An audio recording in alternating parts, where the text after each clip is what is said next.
அனைவருக்கும் காலை வணக்கம். ஜீவானந்த் நவா சிந்தனை பள்ளி, மெய்நிகர் மேடை 338, சிங்காரவேலர் சித்தாந்த பள்ளி தத்துவ உரையாடல் 67 வந்திருக்கும் அனைவருக்கும் முதற்கண் வணக்கத்தை தெரிவித்துக் கொண்டு, இந்த நிகழ்விற்கு இந்திய தத்துவங்களும் தமிழின் தடங்களும் அப்படிங்கிற முத்துமோகன் புக்கை பற்றி இன்றைய தலைப்பில் சிந்து வெளியில் இருந்து தொடங்குவோம் என்ற உரைபொருளில் உரையாற்ற வந்திருக்கும் உரையாளர் டாக்டர் எம்பி டெரன்ஸ் சாமுவேல் அவர்களையும், தலைமை தாங்க வந்திருக்கும் அண்ணன் பேராசிரியர் நா. ராமச்சந்திரன், இயக்குனர் பேராசிரியர் நாவா ஆய்வுக்குழு அண்ணன் அவர்களுக்கும், இசைப்பாடல் தருவதற்காக வருகை தந்திருக்கும் தோழர் மு. ஆதிராமன் அவர்களுக்கும், எல்லாத்துக்கும் மேலாக இயக்குனர் அண்ணன் கங்கா அண்ணன் அவர்களுக்கும் வணக்கத்தை தெரிவித்துக் கொள்கிறேன். மற்றும் இந்த நிகழ்விற்கு முகநூலிலும் மேலும் நேரலையிலும் இப்போ இந்த மெய்நிகர் மேடையிலும் கலந்து கொண்டிருக்கும் அனைத்து நண்பர்களுக்கும் தோழர்களுக்கும் முதற்கண் வணக்கத்தை தெரிவித்துக் கொள்கிறேன். இது என்னோட ஃபர்ஸ்ட், எப்போ ஒருக்க பேசினது, இப்போ திருப்பி பேச வரேன். பாட்டுக்கு மட்டும்தான் பெரும்பாலும் வாயை திறந்திருக்கேன். இப்போ முதல்ல நடுவில் இதுக்கும் கொஞ்சம் அப்பப்போ லைட்டாக வாயை திறந்து பழகுறேன். அந்த வகையில் நான் ஒரு சின்ன குழந்தை. எனக்கு எனக்கு தெரிஞ்சு இந்த மேடையில் இருக்கிற நிறைய பர்சனாலிட்டிஸ்ன்னு பார்த்தீங்கன்னா எல்லாமே ரொம்ப ஷார்ப்பான, ஒரு என்ன சொல்றது, ரொம்ப கூர்மையான அறிவார்ந்த ஆளுமைகளா இருக்கிறாங்க. ஜீவானவ சிந்தனை பள்ளிங்கிறது பெரும்பாலும் மிக அறிவு கூர்ந்த எழுத்தாளர்கள், ஆராய்ச்சியாளர்கள் எல்லாருமே இந்த மேடையில கொண்டு வந்து அதை ஒரு பிளாட்ஃபார்மை கொடுத்து உண்மையான தத்துவார்த்தமான அறிவு சார்ந்த விஷயங்களை எப்பவுமே பதிவு செய்து கொண்டிருக்கிறது. எப்பவுமே நமக்கு உண்மைகளையோ இல்லை வரலாற்று ரீதியான விஷயங்களையோ சொல்லும்போது பெரும்பாலும் அதற்கான அட்ராக்ஷன் ரொம்ப குறைவா இருக்கும். இப்போ உள்ள சூழ்நிலையில திரிவு, வரலாற்று திரிவு, அந்த மாதிரி விஷயங்கள் தான் கூடுதலா எல்லா இடமும் நடக்குது. அந்த அந்த ஒரு படம் உண்டு, வடிவேல் காமெடி. அந்த படத்துல என்னன்னா, வடிவேல் ஒரு மாதிரி ஆளு ரொம்ப தேவங்க மாதிரி இருப்பான். ஆனா பாத்தீங்கன்னா முகத்தை மட்டும் ஓபன் பண்ணிட்டு மறைச்சிக்கிட்டு ரொம்ப பைல்வான் மாதிரியான ஒரு பாடியை வரைஞ்சிட்டு அவனோட இதை வரைவாங்க. பின்னால் வரும் சந்ததியருக்கு இந்த வரலாறு என்ன தெரியவா போகிறது அப்படிங்கிற மாதிரி ஒரு டைலாக் வரும். அந்த மாதிரிதான் இன்னைக்கு நடக்கிற சூழ்நிலையில நிறைய தத்துவங்கள், நிறைய வரலாற்று உண்மைகள் எல்லாமே பிரித்து கூறப்படுகிறது. ஒரு மாதிரி ரொம்ப அட்ராக்ஷன் செய்யப்படுது. அது கற்பனையும் சேர்ந்து செய்யப்படுது. எப்பவுமே கற்பனையா சொல்லக்கூடிய விஷயங்களுக்கு அட்ராக்ஷன் ஜாஸ்தி. உண்மையை நேருக்கு நேராக சொல்லும் போது ஏற்றுக்கொள்ளக்கூடிய மனப்பக்குவம் பெரும்பாலும் எல்லாருக்கும் இருக்குமா என்பது சந்தேகம். அதே நேரத்துல கற்பனைகள் சார்ந்து மூட நம்பிக்கைகளும் சேர்ந்து கலந்து கட்டி ஒரு வரலாற்றில் உள்ள ஒரு சிறிய விஷயங்களை எடுத்துட்டு சொல்லும்போது அதோட அட்ராக்ஷனும் அதோட பரவலும் பயங்கர வேகமா பரவுது. இந்த கால சூழ்நிலையில நான் இப்ப இருக்கிற இந்த இதுல மீண்டும் இந்த தத்துவார்த்த விஷயங்களையும் உண்மைகளையும் ஆராய்ச்சி சார்ந்த விஷயங்களையும் ரூட்டடா இருக்கிற எல்லாத்தையும் அதை பேணி பாதுகாப்பதும் அதை ஆவணப்படுத்துவதிலும் ஜீவானந்த நாவா சிந்தனை பள்ளி ஒரு பெரிய பங்காற்றுவதாக நான் நினைக்கிறேன். அந்த வகையில் நிறைய ஆளுமைகள் இந்த மேடையில் அவரவரது கருத்துக்களையும் பதிவு செய்கிறார்கள். அதே நேரத்தில் அது ஆவணப்படவும் செய்கிறது. பிற்காலத்தில் இது புத்தகமாகவோ இல்லை விஷுவல் ஒரு டாக்குமெண்டேஷனாகவோ வருவதற்கான எல்லா சாத்தியக்கூறுகளும் இந்த மேடைக்கு இருப்பதில் மிக சந்தோஷமாகவும் இருக்கிறது. அந்த வகையில் இன்றைய பங்காளர்கள், ஈவன் ஆதிராமனுடைய பாடல்களும் சரி, அவருடைய அந்த அவர் எடுக்கிற பொருள்களும் சரி, எல்லாமே ரூட்டடான விஷயங்கள். ஒரு வரலாற்று, அவருமே அந்த ரூட்டடான ஒரு பின்புலத்திலிருந்து வந்தவர் அப்படிங்கிறதுனால எல்லாத்துக்குமே ஒரு ரூட்டட் ஒரு வேர் ஒரு ஒரு இணைப்பு இருக்கதா நான் பார்க்கிறேன். அந்த வகையில் இந்த நிகழ்ச்சியில் கலந்து கொண்டு உரையாற்ற இருக்கும் பாட இருக்கும் அனைவருக்கும் வணக்கத்தை தெரிவித்துக் கொண்டு முதல் நிகழ்ச்சியாக அண்ணன் ஜார்ஜ் அண்ணன் அவர்களை தமிழ்த்தாய் வாழ்த்து பாட வருமாறு அன்போடு அழைக்கிறேன். அன்பார்ந்த தோழமை நெஞ்சங்களை அனைவருக்கும் ஜீவா நாவா சிந்தனை பள்ளியின் சார்பான அன்பான வணக்கத்தினை தெரிவித்துக் கொள்கின்றேன். இந்த 338வது மெய்நிகர் மேடையில் கலந்து கொண்டிருக்கக்கூடிய வெப்பக்ஸ் நேரலையிலும் முகநூல் நேரலையிலும் கலந்து கொண்டிருக்கக்கூடிய அத்துணை நெஞ்சங்களையும் வரவேற்று வணங்குகின்றேன். முதல் நிகழ்வாக தமிழ்த்தாய் வாழ்த்து. நீராறும் கடலுடுத்த நிலமடைந்த கெளிலொழுகும் சீராறும் வதனமென திகழ்பரத கண்டமிதில் தெக்கணமும் அதில் சிறந்த திராவிடனல் திருநாடும்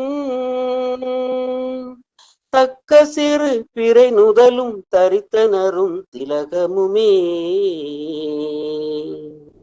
அத்திலக வாசனை போல் அனைத்துலகும் இன்பமுற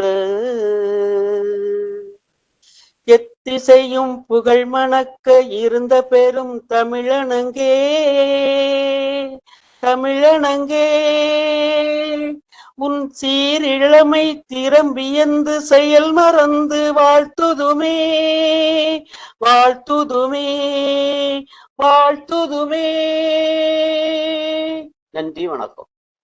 நன்றி அண்ணா. தமிழ்த்தாய் வாழ்த்து பாடிய அண்ணன் ஜார்ஜ் அண்ணன் அவர்களுக்கு மிகுந்த நன்றி. அடுத்த நிகழ்வாக இந்த நிகழ்ச்சியின்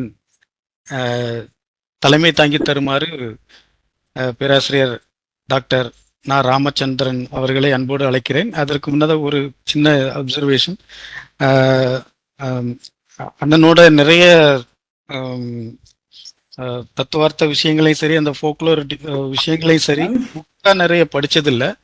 ஆனால் அவர் படித்ததை விட அவர் பேசி நிறைய விஷயங்கள் நான் கேட்டிருக்கேன். அந்த வகையில் வந்து ரொம்ப ஆழமான ஒரு நுணுக்கமான ஒரு தத்துவார்த்த விஷயங்களையும் ரொம்ப எளிமையா ஒரு ஒரு கடைநிலை மனிதனுக்கும் புரிகிற மாதிரி மிக அருமையாக விளக்கி சொல்ற மாதிரியான ஒரு மிகப்பெரிய ஆற்றலை நான் அண்ணனுடன் நிறைய நேரம் பார்த்தது உண்டு.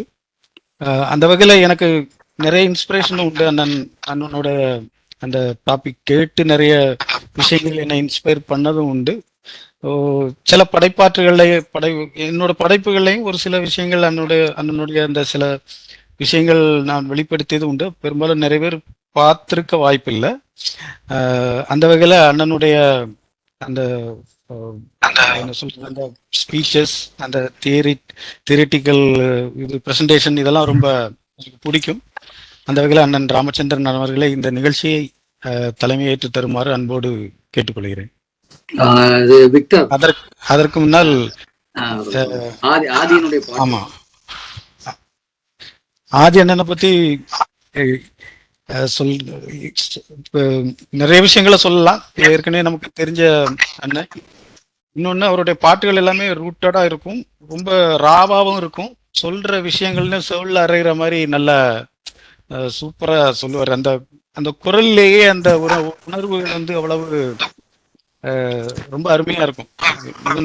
என்ன சொல்றது, ரொம்ப யதார்த்தமாகவும் சொல்றது அப்படி நெஞ்சுக்குள்ளே பாயிற மாதிரியான அந்த குரல் வளமும் அந்த ஒரு எமோஷனும் கலந்து கட்டி அடிப்பாரு சூப்பரா.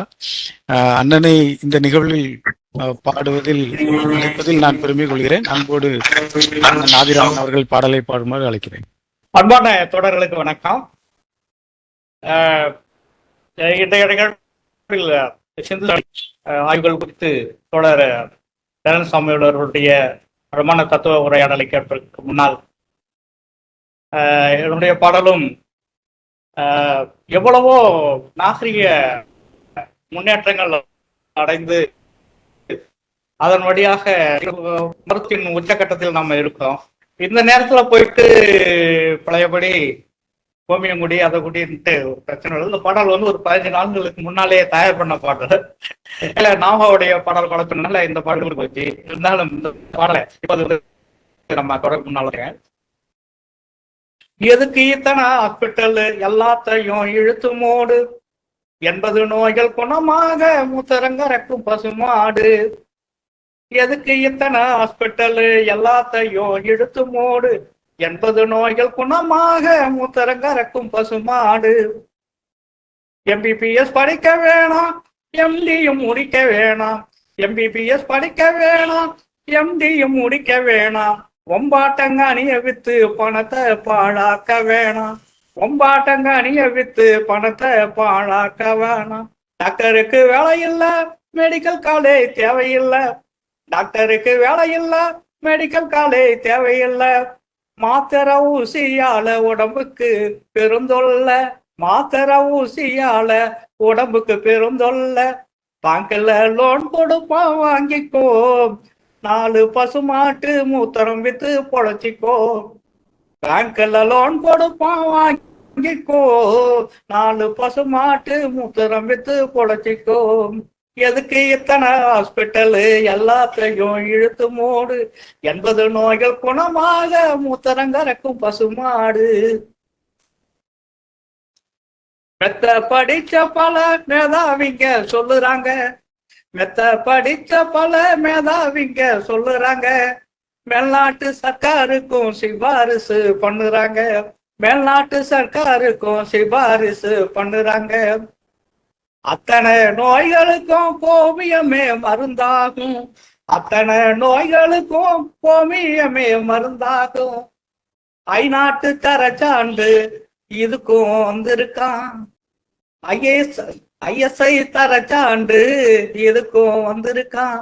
மாடாடு மேய்க்கும் போதே கண்டுபிடிச்ச மருந்து, மாடாடு மேய்க்கும் போதே கண்டுபிடிச்ச மருந்து இது. கோடானு கோடி தேவர் குடிக்கும் அமுத விருந்து, மாடாடு மேய்க்கும் போதே கண்டுபிடிச்ச மருந்து இது.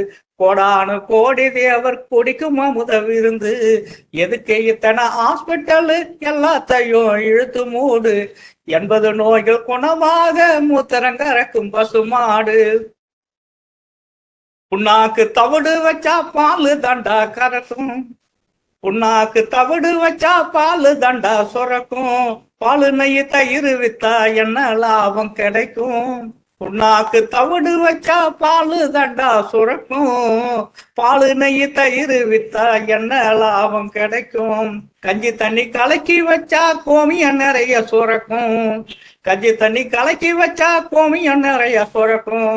கறக்க கரைச்சி புரிச்சி வித்தா கொள்ள லாபம் கிடைக்கும், கறக்க கறக்க புடிச்சி வித்தா கொள்ள லாபம் கிடைக்கும்.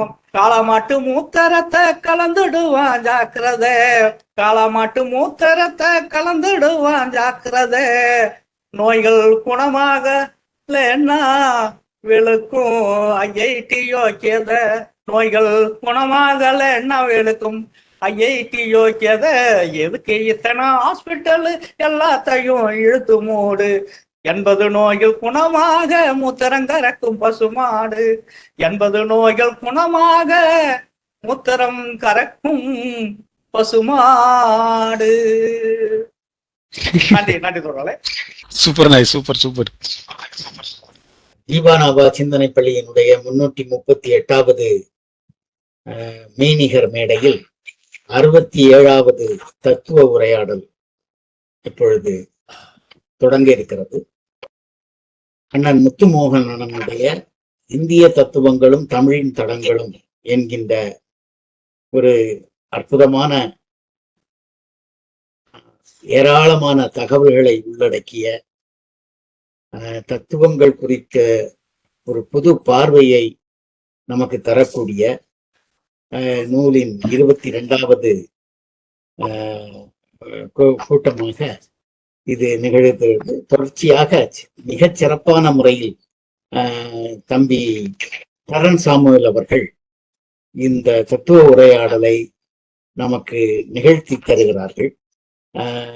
இன்றைய தலைப்பு சிந்து வெளியிலிருந்து தொடங்குவோம் என்கின்ற ஒரு அற்புதமான தலைப்பு. ஏற்கனவே ஜீவானாவா சிந்தனை பள்ளி சிந்து வெளியில் இருந்து தொடங்கி ஏறக்குறைய பாதிக்கு மேல் இப்பொழுது சிந்துவெளி பண்பாடு பற்றி நம்ம பேசிக்கொண்டே இருக்கோம் தொடர்ச்சியாக. இதுல முக்கியமான விஷயம் என்னன்னா, சிந்துபடியிலிருந்து தொடங்குவோம் என்பது தத்துவத்திற்கு அண்ணன் அந்த தத்துவத்தை பேசக்கூடிய அரசியல் பின்புலத்தை அவர் இங்கு விளக்குவதற்காக அந்த தலைப்பினை முதலில் ஒதுக்குறார். கடந்த உரையாடலில் தோழர் பாப்பா ரமணி அவர்கள் தலைமையில் நடைபெற்ற ஒரு அற்புதமான வகுப்பு. அது வகுப்புங்கிறத விட உரையாடல். அத டெரன்ஸ் ரொம்ப நீட்டா பண்ணாங்க. ஏனென்றால் நேரடியாக இப்ப இவ்வளவு நாளும் நம்ம 20 கூட்டங்களையும் நாம பேசுனது இந்திய தத்துவங்களுடைய தத்துவ சூழல், அதற்கு அப்புறம் தத்துவங்களுடைய அரசியல், இவை எல்லாவற்றையும் தான் பேசினார். ஆனா இப்ப நேரடியாகவே தத்துவங்களின் அரசியல் அப்படிங்கிற தலைப்பில் அண்ணன் பேசியதை, அண்ணன் எழுதியதை நம்முடைய தம்பி டெரன்ஸ் அவர்கள் கடந்த கூட்டத்தில் சிறப்பாக செய்தார்கள். ரொம்ப முக்கியமானது என்ன அப்படின்னா, தத்துவத்தை புரிகிறதுனா என்ன அப்படிங்கிறது ஒரு கேள்வி. தத்துவத்தை புரிகிறது, அதாவது ஒரு மார்க்சியவாதிக்கு தத்துவத்தை புரிதல் அப்படின்னு சொல்லுகின்ற போதே ரொம்ப அடிப்படையான விஷயம் என்னன்னா, அந்த தத்துவங்களுடைய அரசியலை புரிதல். அதுதான் ரொம்ப முக்கியமானது. அதை புரிகின்ற போதுதான் அது தத்துவங்களை புரிந்தவர்களாக நாம் ஆவோம். மற்றபடி தத்துவம் சில தத்துவங்கள் இப்ப நிறைய வகுப்புகள் தொடர்ச்சியாக பல்வேறு இடங்களில் நடைபெற்று கொண்டே இருக்கின்றன. தத்துவ வகுப்புகள் பல்கலைக்கழகங்களிலும் கல்லூரிகளிலும் பிலாசபி என்கின்ற தனித்த துறை பல இடங்களில் இருக்கிறது. ஆனாலும் கூட அங்க தத்துவத்தை படிக்கிறார்கள். தத்துவத்தை புரிதல் என்பது ரொம்ப ரொம்ப முக்கியமானது. அப்ப தத்துவத்தை புரிதல் என்பது தத்துவத்தினுடைய அரசியலோடு சேர்த்த அரசியலை புரிந்து கொள்வதுதான் தத்துவத்தை புரிதல் என்கிறத போன கூட்டத்துல மிக தெளிவாக அவர் டெரன்ஸ் அவர்கள் கூறினார்கள். இப்ப அப்போ இந்த அண்ணன் முத்துமோகன் அந்த சாப்டரை தொடங்கும் போதே தத்துவங்களுக்கு அரசியல் உண்டா அப்படிங்கிற ஒரு கேள்வியோடு தான் தொடங்குவார்.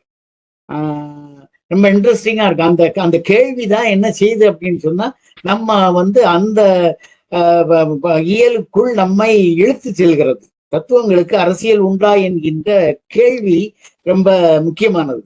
அப்போ நமக்கு எப்படியெல்லாம் சொல்றாங்க தத்துவம் உண்மையானது. விக்டர் பேசும்போது கூட உண்மையை பற்றி பேசினார். தத்துவம் என்பது உண்மையானது, உண்மையை தேடுவது, அது அரசியலுக்கு அப்பாற்பட்டது அப்படின்னு சொல்லுவாங்க தத்துவங்களை. அப்படி ஒரு குரூப் சொல்லிக்கிட்டு இருக்காங்க. அப்ப உண்மை, இப்ப நம்ம அண்ணன் எப்படி ஆரம்பிக்கிறாருன்னா, உண்மை அப்படின்னா என்ன அப்படிங்கிறது ஒரு அடிப்படையான கேள்வி. உண்மை என்பதற்கே அரசியல் உண்டா இல்லையா? அதுதான் ரொம்ப அடிப்படையான ஒரு கேள்வியாக அண்ணன் வைக்கிறார். அப்ப உண்மை என்பதற்கும் தத்துவம் என்பதற்கும் அரசியல் உண்டு என்பதை மார்க்ஸ் நிறுவி காட்டுகிறார். தன்னுடைய எழுத்துக்களின் மூலமாக அவர் நிறுவி காட்டுகிறார். அப்ப ஏன் அப்படின்னா, தத்துவம் என்பது அறிவு சார்ந்தது. அறிவு உற்பத்திக்கும் அதிகாரத்திற்கும் இடையில் இருக்கக்கூடிய உள்ளார்ந்த விஷயங்களை நாம அறிய வேண்டும் என்கின்ற சிந்தனை தான் மார்க்சிடம் இருந்து நாம் கற்றுக்கொண்டது.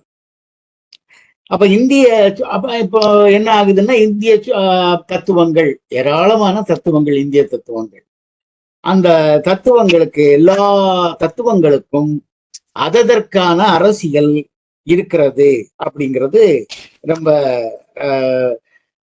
நிதர்சனமானது.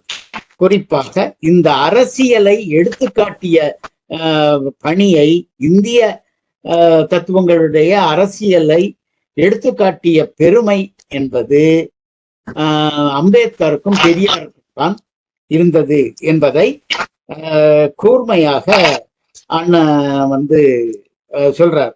என்ன, பிராமணியமும் சாதியமும் இந்தியாவினுடைய யதார்த்தங்கள். இத அவங்க ரொம்ப தெளிவாக உணர்ந்திருக்கிறார்கள். அதுக்காக நாம நம்முடைய மார்க்சியர்கள் இதை செய்யலையா அப்படின்னு ஒரு கேள்வியை நமக்கு உள்ள வரலாம். இந்திய மார்க்சியர்கள் இந்திய அரசியலை, தத்துவங்களுடைய அரசியலை மிக தீவிரமாக விசாரணைக்கு உட்படுத்தி இருக்கிறார்கள். அதுல சந்தேகமே கிடையாது. டிடி கோசாம்பி அண்ணன் சொல்றார், ரோமிலா தாப்பர், இர்பான் கபீப், அடுத்தது RS சர்மா போன்றவர்கள் எல்லாம் செய்கிறார்கள். இவர்களுடைய விசாரணைகள் ரொம்ப முக்கியமானவை. பிராமணியம், சாதியம் இவற்றினுடைய பாத்திரங்களை மிக கூர்மையாக அவர்கள் எழுதியிருக்கிறார்கள். ஆனா என்ன அப்படின்னு சொன்னா, அம்பேத்கரிடம், அண்ணன் சொல்லக்கூடிய வார்த்தையில சொல்றார், அம்பேத்கரிடமும் பெரியாரிடமும் என்ன விஷயம் இருக்குதுன்னா, அனல் பறந்தது. அதுதான் ரொம்ப முக்கியமானது. மார்க்சிய எழுத்துக்கள்ல இந்த மிக கூர்மையான விமர்சனங்களை அவர்கள் செய்திருக்கிறார்கள்.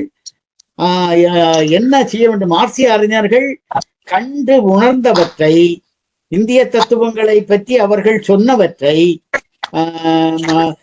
என்ன செய்ய வேண்டி இருக்குது அப்படின்னு சொன்னா, வெகுஜன அரசியலாக மாற்ற வேண்டிய கட்டாயம் முற்போக்கு இயக்கங்களுக்கு உண்டு. அப்போ வெகுஜன இயக்கங்கள் அவற்றை கூர்மைப்படுத்தவில்லை. அதை வெகுஜனப்பட நம்முடைய வெகுஜன அரசியலாக அவற்றை கொண்டு வரவில்லை முற்போக்கு இயக்கங்கள் என்ற வருத்தத்தோடு அண்ணன் சில விஷயங்களை பேசுகிறார். அப்போ ஏன்னா வெகுஜன அரசியலை விட, அது நேரடி அரசியல் என்பதை விட, தத்துவங்களுடைய அரசியல் ரொம்ப நுட்பமா இருக்கும், ரொம்ப தந்திரமா இருக்கும். அது என்ன அப்படின்னா, ஒரு பூடகம் இருக்கும். பூடகம் அப்படின்னு சொன்னா ஒரு விதமான குறியீட்டு தன்மை அதற்குள்ள இருக்கும். இதனால நாம என்ன செய்ய வேண்டியிருக்குன்னா, அவற்றை டீகோட் பண்ணி, அவற்றை உடைத்து, அதை கண்டறிந்து, அவை சொல்லவற்றை அவற்றினுடைய அரசியலை புரிந்து அதை நாம வெகுஜனப்படுத்த வேண்டும் என்பது ரொம்ப முக்கியமானது. ஏனென்றால் ஒவ்வொரு தத்துவங்களுக்கும் அதது சார்ந்த வர்க்க நலன் இருக்கிறது என்பதை நாம் உணர்ந்து கொள்ள வேண்டும். அப்படிங்கிறது ரொம்ப ரொம்ப ரொம்ப முக்கியமானது. இந்த தத்துவங்கள் எப்படி பாதுகாக்கப்படுது அப்படின்னு அண்ணன் யோசிக்கிறார். அத டெரன்ஸும் வெளிப்படுத்தினார். அப்ப தத்துவங்களை, இந்திய தத்துவங்களை பாதுகாப்பதில் ரொம்ப முக்கியமான பங்கு சாதிகளுக்கு இருக்குது. சொல்லிட்டு அது எக்ஸாம்பிள் சொல்றாங்க. வேதாந்தத்தை பிராமணியம் பாதுகாக்கிறது, சித்தாந்தத்தை வேளாளரியம் பாதுகாக்கிறது, வேளாளர்கள் பாதுகாக்கிறார்கள் அப்படின்னே சொல்லுவார். அப்போ இங்கு சாதியை விட்டொழித்து விட்டு சாதி மீறிய தத்துவங்களும் இந்தியாவுக்குள்ள வந்திருக்கு. ஆனா இங்க என்ன அப்படின்னு சொன்னா, பெரும்பாலும் அவை வழக்கொழிந்து போய்விட்டவையாக காணப்படுகின்றன. ஏனென்றால் நம்முடைய தத்துவங்களுக்கு அதை நம்பணும். இப்ப பிராணங்களை பற்றி நாட்டார் வழக்காட்சியெல்லாம் நாங்க பேசுவோம். பிராணங்களுடைய ஒரு முக்கியமான அடிப்படையான விஷயம் என்ன, எதை பிராணம்னு சொல்றது அப்படின்னு பார்த்தா, சொல்லப்படக்கூடிய கதைகளை நம்ப வேண்டும், அதை விமர்சனம் செய்யக்கூடாது. அதை ஒரு குறிப்பிட்ட நேரத்தில் தான் சொல்ல வேண்டும், எல்லா நேரங்கள்லையும் சொல்லக்கூடாது. அதான் 11 மணி ஆகும் சொல்லிட்டாங்க. அதே மாதிரி தத்துவம், அதுக்குன்னு ஒண்ணு இல்லை. அதே மாதிரி தத்துவத்தை வந்து விமர்சனத்திற்கு உட்படுத்தாமல் அந்த தத்துவத்தை தாங்கி பிடிக்கக்கூடிய சக்தி வந்து அது அந்த சாதிக்கு இருக்கிறது அப்படிங்கிறது ரொம்ப அடிப்படையான ஒரு விஷயம். மேல நாட்டு தத்துவங்கள்லாம் அப்படி இல்லை. அவற்றை வந்து விமர்சனம் செய்யலாம், சுய விமர்சனமும் செய்வாங்க அந்த தத்துவத்தை பின்பற்றக்கூடியவர்கள். இந்த இன்னொரு தத்துவவாதி அந்த தத்துவங்களை மிக கூர்மையாக விமர்சனமும் செய்வதற்கு அங்கு உள்ள வாழ்க்கை பின்புலம் வந்து இடம் கொடுக்கிறது. ஆனால் இந்திய வரலாற்றுல அப்படி இல்லை அப்படிங்கிறதுக்கு எடுத்துக்காட்டாக சில விஷயங்களை பேசுறாரு. இந்த தத்துவங்கள்ல ரொம்ப அடிப்படையான இன்னொரு விஷயம் என்னன்னா, தத்துவம் போதிக்கப்படக்கூடியது அல்லது தத்துவங்களுக்கு இடையில தீண்டாமை இருக்கிறது என்பதை பற்றியும் நம்முடைய அண்ணன் சொல்றார். அடுத்தது நமக்கு நம்ம மைண்ட் செட்டை எப்படி இருக்குது அப்படின்னு சொன்னா, பழமையின் மீது ஒரு தீராத காதல் நமக்கு இருக்கிறது அப்படிங்கிறதையும் அவன் சொல்றார். இங்க மேற்கத்திய தத்துவங்களை எல்லாம் கற்று உணர்ந்த வேதாந்த ஆராய்ச்சியாளர்கள்லாம் என்ன செய்யறாங்க அப்படின்னு சொன்னா, எழுத்து வார்த்தைக்கு வார்த்தை அவர்கள் என்ன செய்யறாங்க அப்படின்னு சொன்னா, இந்திய தத்துவங்களில் சொல்லப்பட்டிருக்கக்கூடிய கருத்துக்களை நியாயப்படுத்துகிறார்கள்ங்கிறது ரொம்ப முக்கியம். ராதாகிருஷ்ணன் எக்ஸாம்பிளா சொல்லலாம். சர்வப்பள்ளி ராதாகிருஷ்ணன் நிறைய தத்துவ அறிஞர் அப்படின்னு எல்லாம் சொல்லுவாங்க. ஆனால் வந்து அவரு ஒரு சார்பு நிலையோடு நின்று அவர் சார்ந்த சாதி, அவர் சார்ந்த வர்க்கம், அதற்கு ஏற்ற வகையில் தத்துவத்தை விளக்குகிறார்ங்கிறது ரொம்ப அடிப்படையான ஒரு விஷயம். அதே மாதிரி நமக்கு இப்போ வந்து திருக்குறளை பற்றி நம்ம சொல்லுவோம். திருக்குறள் ஒரு சமண நூல் அப்படின்னு சொல்லுவாங்க. திருக்குறள்ல சொல்லப்பட்ட கருத்துக்கள் வந்து எக்காலத்துக்கும் பொருந்தக்கூடிய கருத்துக்கள் அப்படின்னு சொல்லுவாங்க. வந்து முக்காலத்தையும் உணர்ந்தவர் திருவள்ளுவர் அப்படின்னு எல்லாம் சொல்லுவாங்க. இதந்தோதக்கூடிய தன்மை இருக்குது. திருக்குறளை நாம வந்து விமர்சனம் செய்யக்கூடிய கருத்துக்கள் அதுல நிறைய இருக்கு. ஆனா நாம என்ன செய்யறோம் அப்படின்னு சொன்னா, நான் என்ன சொல்றேன், இங்க இருக்கக்கூடிய அறிஞர்கள் என்ன செய்வாங்க, சமய அறிஞர்கள் என்ன செய்யறாங்க அப்படின்னு சொன்னா, தேவாரம் திருவாசகத்தினுடைய கருத்துக்கள் திருக்குறளில் காணப்படுகின்றன அப்படின்னு சொல்றது. அதை வந்து நிரூபிக்கிறதுக்கு முயற்சி பண்ணுவாங்க. அதே மாதிரி திருமந்திரத்திற்கு இந்த இவங்களுக்கு என்ன அப்படின்னு சொன்னா, திருமந்திரத்திற்கும் சிவஞான போதத்திற்கும் என்ன வேறுபாடு என்று யோசிக்க துணிய மாட்டார்கள் இவர்கள் அப்படின்னு குறிப்பிட. அதாவது இதெல்லாம் தத்துவத்தினுடைய அரசியல். இது வந்து தெரிந்துதான் யோசிக்கிறது அப்படின்னு சொன்னா அறியாமல் இல்லை, அறிந்தே செய்கிறார்கள். அதுதான் அங்கு இருக்கக்கூடிய அரசியல்ங்கிறது அண்ணனுடைய கருத்து. கூடுதலாக மார்க்சியம் இந்த நமக்குரிய வாய்ப்பு என்ன அப்படின்னு சொன்னா, நமக்கு இன்றைய காலகட்டத்துல நமக்கு மார்க்சியம் கற்றுக்கொள்வதற்கான வழிவகை இருக்கிறது. பெரியாரியத்தை கற்றுக்கொள்வதற்கு நமக்கு நம்மால் முடிகிறது. அதே நேரத்துல பெண்ணிய கருத்துக்களை நாம வந்து புரிந்து கொள்வதற்கு ஆற்றல் இருக்கிறது. பின்னை நவீனத்துவத்தை புரிந்து கொள்வதற்குரிய ஆற்றல் இருக்கிறது. இவை எல்லாவற்றையும் இணைத்து கொண்டு நாம வந்து தத்துவத்தை புரிந்து கொண்டால், இந்திய தத்துவங்களை புரிந்து கொள்வது என்பது நமக்கு நம்முடைய காலம் நல்ல காலம். அதனால நம்முடைய இந்திய தத்துவங்களுடைய அரசியலை மிக தெளிவாக புரிந்து கொள்வதற்கு மார்க்ஸ், அம்பேத்கர், பெரியார், அதே நேரத்துல பின்னை நவீனத்துவத்தினுடைய சில கருத்துக்கள், பெண்ணிய மென்னத்தினுடைய அரசியல், இவையெல்லாம் நமக்கு துணையாக நிற்கும் என்பதை பற்றி அண்ணன் மிக விரிவாக விளக்கி இருக்கிறார். இத இந்த சின்ன சாப்டர் தான்.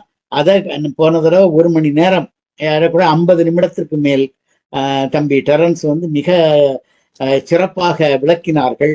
அதனுடைய தொடர்ச்சியாக இந்த இந்த இந்த சாப்டர்ல அடுத்ததாக நாம பேசக்கூடியது சிந்து வெளியில் இருந்து தொடங்குவோம் என்கின்ற ஒரு முக்கியமான தலைப்பு.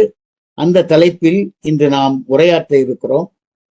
தம்பி டெரன்ஸ் சாமுவேல் அவர்களை நாம இந்த உரையாடலை தொடங்கி வைத்து உரை நிகழ்த்துமாறு அன்போடு வேண்டுகிறேன். நன்றி, வணக்கம். சென்ற அந்த உரையாடல்ல நம்ம பார்த்த சில முக்கியமான அந்த விஷயங்களை எல்லாத்தையுமே திரும்ப நமக்கு ஞாபகப்படுத்துகிற வகையில ராமச்சந்திரன் அண்ணன் இதை தொடர்ந்து நம்ம கூட்டங்களில் பண்ணுவது என்பது, தொடர்ந்து செய்வது என்பது ஒரு அற்புதமான விஷயம். அதுல இன்னைக்கு போன நம்ம உரையாடல் நம்ம பேசியது அந்த தத்துவங்களினுடைய அரசியல் அல்லது உண்மையின் அரசியல் அப்படின்றது என்ன அப்படின்ற விஷயங்களும், அதைக்கும் இன்று நம்ம எடுத்திருக்கிற அந்த தலைப்பு சிந்து வெளியிலிருந்து தொடங்குவோம் அப்படின்னு சொல்ற அந்த தலைப்புக்கும் உள்ள ஒரு தொடர்பு என்ன அப்படின்றதையும் குறித்து சில முக்கியமான விஷயங்களையும் அவர்கள் பேசினார்கள். தொடர்ந்து விக்டர் அண்ணனுடைய இன்றைய அந்த தொகுத்து வழங்குகிற நிகழ்ச்சி, தோழர் ஆதிராமனுடைய பாட்டு, தோழர் ஜார்ஜ் அவர்களுடைய தமிழ் தாய் வாழ்த்து எல்லாமே மிகவும் கச்சிதமாக அமைந்திருக்கிறது. மிக்க நன்றி தோழர்களே. இந்த இந்த பகுதியில நம்ம ஒரு 4 பக்கம் உள்ள இந்த பகுதி தான் இந்த புத்தகத்துல. சார் இதுக்கு முத்துமன் சார் இதுக்கு கொடுத்த தலைப்பு சிந்து வெளியிலிருந்து தொடங்குவோம் அப்படின்னு சொல்றது. அப்ப இதனுடைய பொருள் என்ன, எதற்காக நாம் சிந்து வெளியிலிருந்து தொடங்குவோம் அப்படின்னு சொல்றாங்க அப்படின்றது. ஏனென்றால் இன்னைக்கு உள்ள சூழ்நிலையில விக்டர் அண்ணே அதே போல குறிப்பிட்ட பொழுது எப்படி இன்றைய சூழல்ல இந்த புரட்டு கருத்துகள், புரட்டுவாதங்கள் அப்படின்றது ரொம்ப இயல்பாக அப்பீலிங்கா எப்படி மாறுது அப்படின்னு சொல்ற ஒரு விஷயத்தையும் குறிப்பிட்டாங்க. அதுதான் இன்றைய அந்த புரட்டு தன்மையிலிருந்து, புரட்டுவாதத்திலிருந்து மீண்டும் இந்திய தத்துவங்களை எப்படி நம்ம மீட்டெடுக்கிறது, எதுல இருந்து நம்ம பேச தொடங்கணும், தத்துவம், இந்திய தத்துவம் அப்படின்னு சொல்லும் பொழுது அப்படின்னு சொல்ற ஒரு முக்கியமான விஷயத்தை சொல்வதாக இந்த தலைப்பு என்பது அமைந்திருக்கிறது. ஏன் அப்படின்னு சொன்னா, இன்றைய சூழல்ல நம்மளுக்கு ரொம்ப தெளிவா தெரியும், தத்துவம், இந்திய தத்துவம் அப்படின்னு சொன்னாலே அது வேதத்திலிருந்து தொடங்குகிறது அப்படின்ற ஒரு ஒரு பரவலான ஒரு கருத்தை ரொம்ப ஆழமாக இன்று விதைக்கப்பட்டிருக்கிறது. அதை ரொம்ப தீவிரமாக அரசியலாக விதைத்திருக்கிறார்கள் அப்படின்றது. அப்ப இந்த இடத்துலதான் நம்மளுக்கு அப்ப தத்துவம்ன்றது, இந்திய தத்துவம்ன்றது வேதத்துல இருந்து தான் தொடங்குதா? அப்ப அதுக்கு முன்னாடி தத்துவம் இல்லையா அப்படின்ற ஒரு முக்கிய கேள்வி ஒண்ணு நமக்கு எழும்புகிறது. அப்பதான் நம்மளுக்கு அறிந்த வரலாறு அப்படின்னு சொல்றது, இந்திய வரலாறு அப்படின்றது சிந்து வெளியிலிருந்து நமக்கு கிடைக்கிறது இப்ப வரைக்கும் இல்ல. அப்ப இந்திய வரலாறு அல்லது இந்திய தத்துவத்தை எந்த இடத்துல இருந்து தொடங்கணும் அப்படின்னு சொல்ற இன்னொரு முக்கியமான ஒரு கேள்வி நமக்கு எழும்புகிறது. இந்த கேள்வியின் அடிப்படையில தான் இந்த இந்த இந்த தலைப்பில் இந்த முத்துமோகன் சார் எழுதிய அந்த விஷயங்களும் கூட அமைந்திருக்கிறார். அப்படின்னா வேதம் அப்படின்ற இடத்துல இருந்துதான் தத்துவம் தொடங்குது அப்படின்னு சொல்ற அந்த புரட்டு விஷயங்களை நம்ம எப்படி வரலாற்று பூர்வமாக அதை நம்ம எப்படி மறுபரிசீலனை செய்ய வேண்டி இருக்கிறது, எந்த இடத்துல இருந்து நம்ம தத்துவத்தை தொடங்க வேண்டி இருக்கிறது இந்திய வரலாற்றில் அப்படின்னு சொல்ற ஒரு முக்கியமான ஒரு விஷயம். இதுதான் இந்த தலைப்பு பேசுகிறது. அப்ப சிந்து சமவெளி நாகரிகம் அப்படின்னு சொல்றத நம்மளுக்கு ரொம்ப தெரிஞ்ச ஒரு விஷயம்தான்.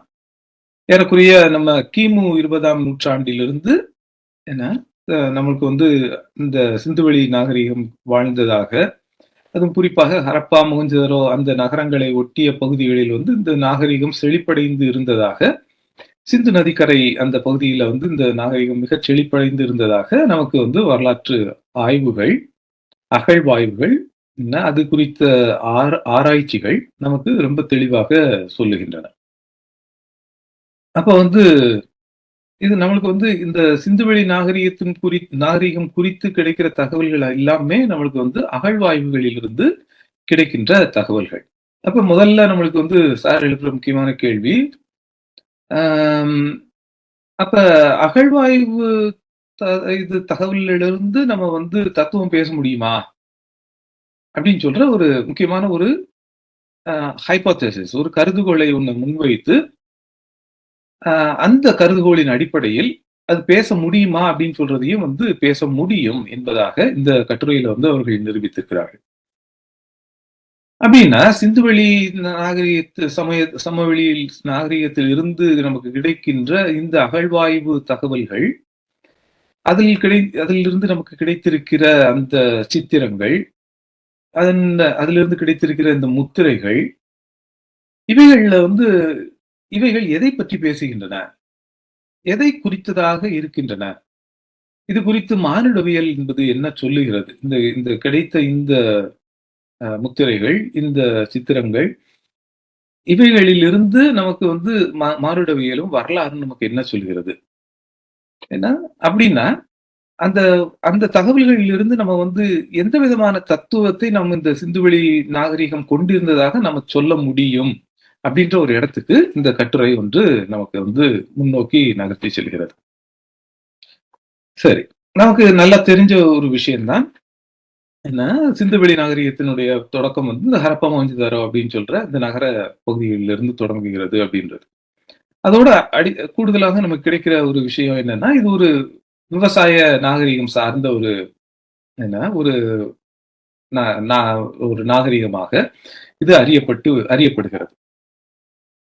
இப்ப இந்த விவசாயம் சார்ந்த நாகரிகம் அப்படின்னு சொல்லும் பொழுது, இது இன்றைய அந்த நாட்டுப்புற சமயங்கள்ல கூட கிடைக்கின்ற நமக்கு இன்னொரு முக்கியமான ஒரு தகவலும் கூட அது. இதையும் இணைத்து வந்து விவசாய நாகரிகம், விவசாயம் சார்ந்த வாழ்க்கை முறை அப்படின்னு சொல்றது வந்து எந்த விதமான நம்பிக்கைகள், எந்த விதமான தத்துவ போக்குகளை அவைகளுக்குள்ளாக கொண்டிருந்தன அப்படின்னு சொல்ற ஒரு முக்கியமான ஒரு விஷயத்தை இங்க வந்து முத்துமோகன் சார் தொடங்கி வைக்கிறாங்க. இதுக்கு முன்னாடி உள்ள நம்ம சில உரையாடல்கள்ல இந்த விஷயங்களை நம்ம கொஞ்சம் பேசி இருக்கிறோம். என்ன அப்படின்னு சொன்னா, இந்த விவசாயம் சார்ந்த மக்களிடம் இருக்கிற அந்த தத்துவம் அப்படின்னு சொல்றது, அல்லது அந்த சமய நம்பிக்கைகள் சார்ந்த அந்த அந்த விஷயங்கள் என்பவை, தத்துவம் சார்ந்த விஷயங்கள் என்பவை என்ன அப்படின்னு சொன்னா, அதுல வந்து மண் நீர் சார்ந்த ஒரு பண்பாட்டு தன்மை என்பது இந்த விவசாய பண்பாடுகளுக்குள், விவசாய நாகரிகங்களுக்குள் அல்லது விவசாய சமூகங்களுக்குள் இது ஆழமாக வேரூன்றி கிடக்கின்ற ஒரு தன்மை. நீர் குறித்தும் நிலம் குறித்த ஒரு முக்கியமான அவதானிப்பு என்பது இந்த விவசாய சமூகங்களுக்குள்ளாக நம்ம பார்க்கின்ற ஒரு விஷயம். ஏனென்றால் நீரும் நிலமும் இல்லாமல் விவசாயம் என்பது சாத்தியம் இல்லை.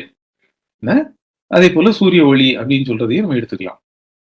சரி, ஆனா இந்த நீரும் நிலமும் அப்படின்னு சொல்லி வரும் பொழுது இதுல வந்து நிலத்தோடு எந்த விஷயம், மனிதர்களுடைய இந்த பாலினம் என்பது குறிப்பாக நிலத்தோடு ஒப்புமைப்படுத்தப்படுகிறது அப்படின்னு சொல்றதும் முக்கியமான விஷயம். பெண் வந்து எப்பொழுதுமே நிலத்தோடு ஓமைப்படுத்தி அல்லது ஒப்புமைப்படுத்தி பேசப்படுகிற விஷயங்களை நாம் வந்து ரொம்ப இயல்பாக நாம் பார்க்க முடியும். அது எப்படி வந்து நிலமும் பெண்ணும் வந்து எப்படி வந்து ஒப்புமைப்படுத்தி பார்க்க முடியும், இவை இரண்டு விஷயங்களையும் வந்து எப்படி அவைகளை வந்து ஈக்குவலாக நினைச்சு அதை வந்து கொண்டு பார்க்க முடியும் அப்படின்னு சொல்ற ஒரு விஷயம். என்ன அப்படின்னு சொன்னா, இதுக்கு முந்தின உரையாடல்களிலும் இந்த விஷயங்கள் நம்ம பேசி இருக்கிறோம். இதுல என்ன அப்படின்னு சொன்னா, நிலமும் பெண்ணும் அது வந்து புதிய உயிர்களை பெற்றுத் தருபவையாக இருக்கின்றன. ஒரு நிலம் அப்படின்னு சொல்றது வந்து அதுக்குள்ள ஒரு வித்து விழுகிறது அப்படின்னு சொன்னா, அந்த வித்து அதுக்குரிய அந்த நீர், ஈரப்பதம், அதுக்கப்புறம் வந்து அதற்கான சத்து, அதனுடைய சூரிய ஒளி இவைகள் கிடைக்கும் பொழுது அந்த வித்து வந்து அது செடியாக மலர்ந்து முளைத்து மலராக அது வந்து மலர்வதை நம்ம வந்து பார்க்க முடியும். மலரிலிருந்து அதன் பின்பு பல வித்துகள் உருவாகுதல் அப்படின்னு சொல்லி அந்த ஒரு விஷயத்த வந்து நிலம் வந்து ஒரு உற்பத்தி தன்மை கொண்ட ஒரு விஷயமாக பார்க்கப்படுகிற ஒரு விஷயம் இந்த விவசாய சமூகங்களுக்குள்ளாக உண்டு. அதே போலதான் பெண்ணுக்கும் பெண்ணினுடைய வயிறு என்பதும் நிலம் அப்படின்னு சொல்றதும் வந்து ரொம்ப இயல்பாக ஒப்புமைப்படுத்தி பார்க்கப்பட்ட விஷயங்கள். ஏன்னா எப்படி வந்து நிலம் வந்து ஒரு ஆஹ் ஆஹ் ஒரு உயிர்ப்பு தன்மை கொண்ட ஒரு விஷயமாக இருக்கிறதோ, அதுபோல பெண்ணினுடைய வயிறு அப்படின்னு சொல்றதும் கூட அவருடைய கற்ப அறை அப்படின்னு சொல்றதும் கூட ஒரு உயிர்ப்பு தன்மை கொண்ட ஒரு வளமை தன்மை கொண்ட ஒரு விஷயம். அது அந்த பெண்ணின் உயிரிலிருந்து இன்னொரு உயிர் வந்து கிடைத்து வருகிறது அப்படின்னு சொல்றதையும், இந்த நிலத்தையும் பெண்ணையும் இயல்பாக இணைத்து பார்க்கின்ற ஒரு பழக்கம், ஒரு வழக்கம் என்பது இந்த விவசாய மரபுகளுக்குள்ளாக உண்டு அப்படின்றது. இன்னைக்கும் கூட இந்த கோயில் கற்பகிரகம் அப்படின்னு சொல்றத பார்க்கும் பொழுது கோயிலுடைய கற்பகிரகம் கருவறை அப்படின்னு சொல்றதும் கூட இன்னைக்கும் வந்து கருவறை, அந்த இறைவனும் இறைவியும் இணைந்து இருக்கின்ற அந்த அந்த பகுதியை வந்து இன்னைக்கும் நம்ம கருவறை அப்படின்னு சொல்ற விஷயமாகத்தான் நம்ம பார்க்கிறோம். ஆக இந்த கருவறை அப்படின்னு சொல்ற ஒரு விஷயம் என்பது ஒரு வளமை குறியீடு சார்ந்த ஒரு விஷயமாக எப்பொழுதுமே வந்து அறியப்பட்டிருக்கிறது அப்படின்றது. இதுக்கு இன்னும் கொஞ்சம் நம்ம வந்து வரலாற்றுல வந்து ஏதாவது இது மாதிரியான தகவல்கள் ஏதாவது இருக்குதா அப்படின்னு சொல்லி நம்ம பார்க்கிறோம்னா, முந்தைய சமூகங்கள்ல சிந்து சமவெளி நாகரிகங்கள் அல்லது இந்த விவசாயம் சார்ந்து அல்லது நிலத்தையும் பெண்ணின் வயிற்றையும் ஒன்றாக ஒப்புமைப்படுத்தி பார்க்கின்ற விஷயங்கள் அப்படின்றது வந்து வரலாற்றுல வந்து எங்கேயாவது இருந்திருக்குதா, அதற்கான தடயங்கள் இருக்கிறதா அப்படின்னு சொல்லி நம்ம பார்க்கும் பொழுது அதுவும் இருக்கின்றன. என்ன அப்படின்னு சொன்னா, ஒரு விஷயம் என்னன்னா, இந்த இறந்தவர்களை வந்து தாழியில் புதைப்பது அப்படின்னு சொல்ற ஒரு வழக்கம் இருக்கிறது.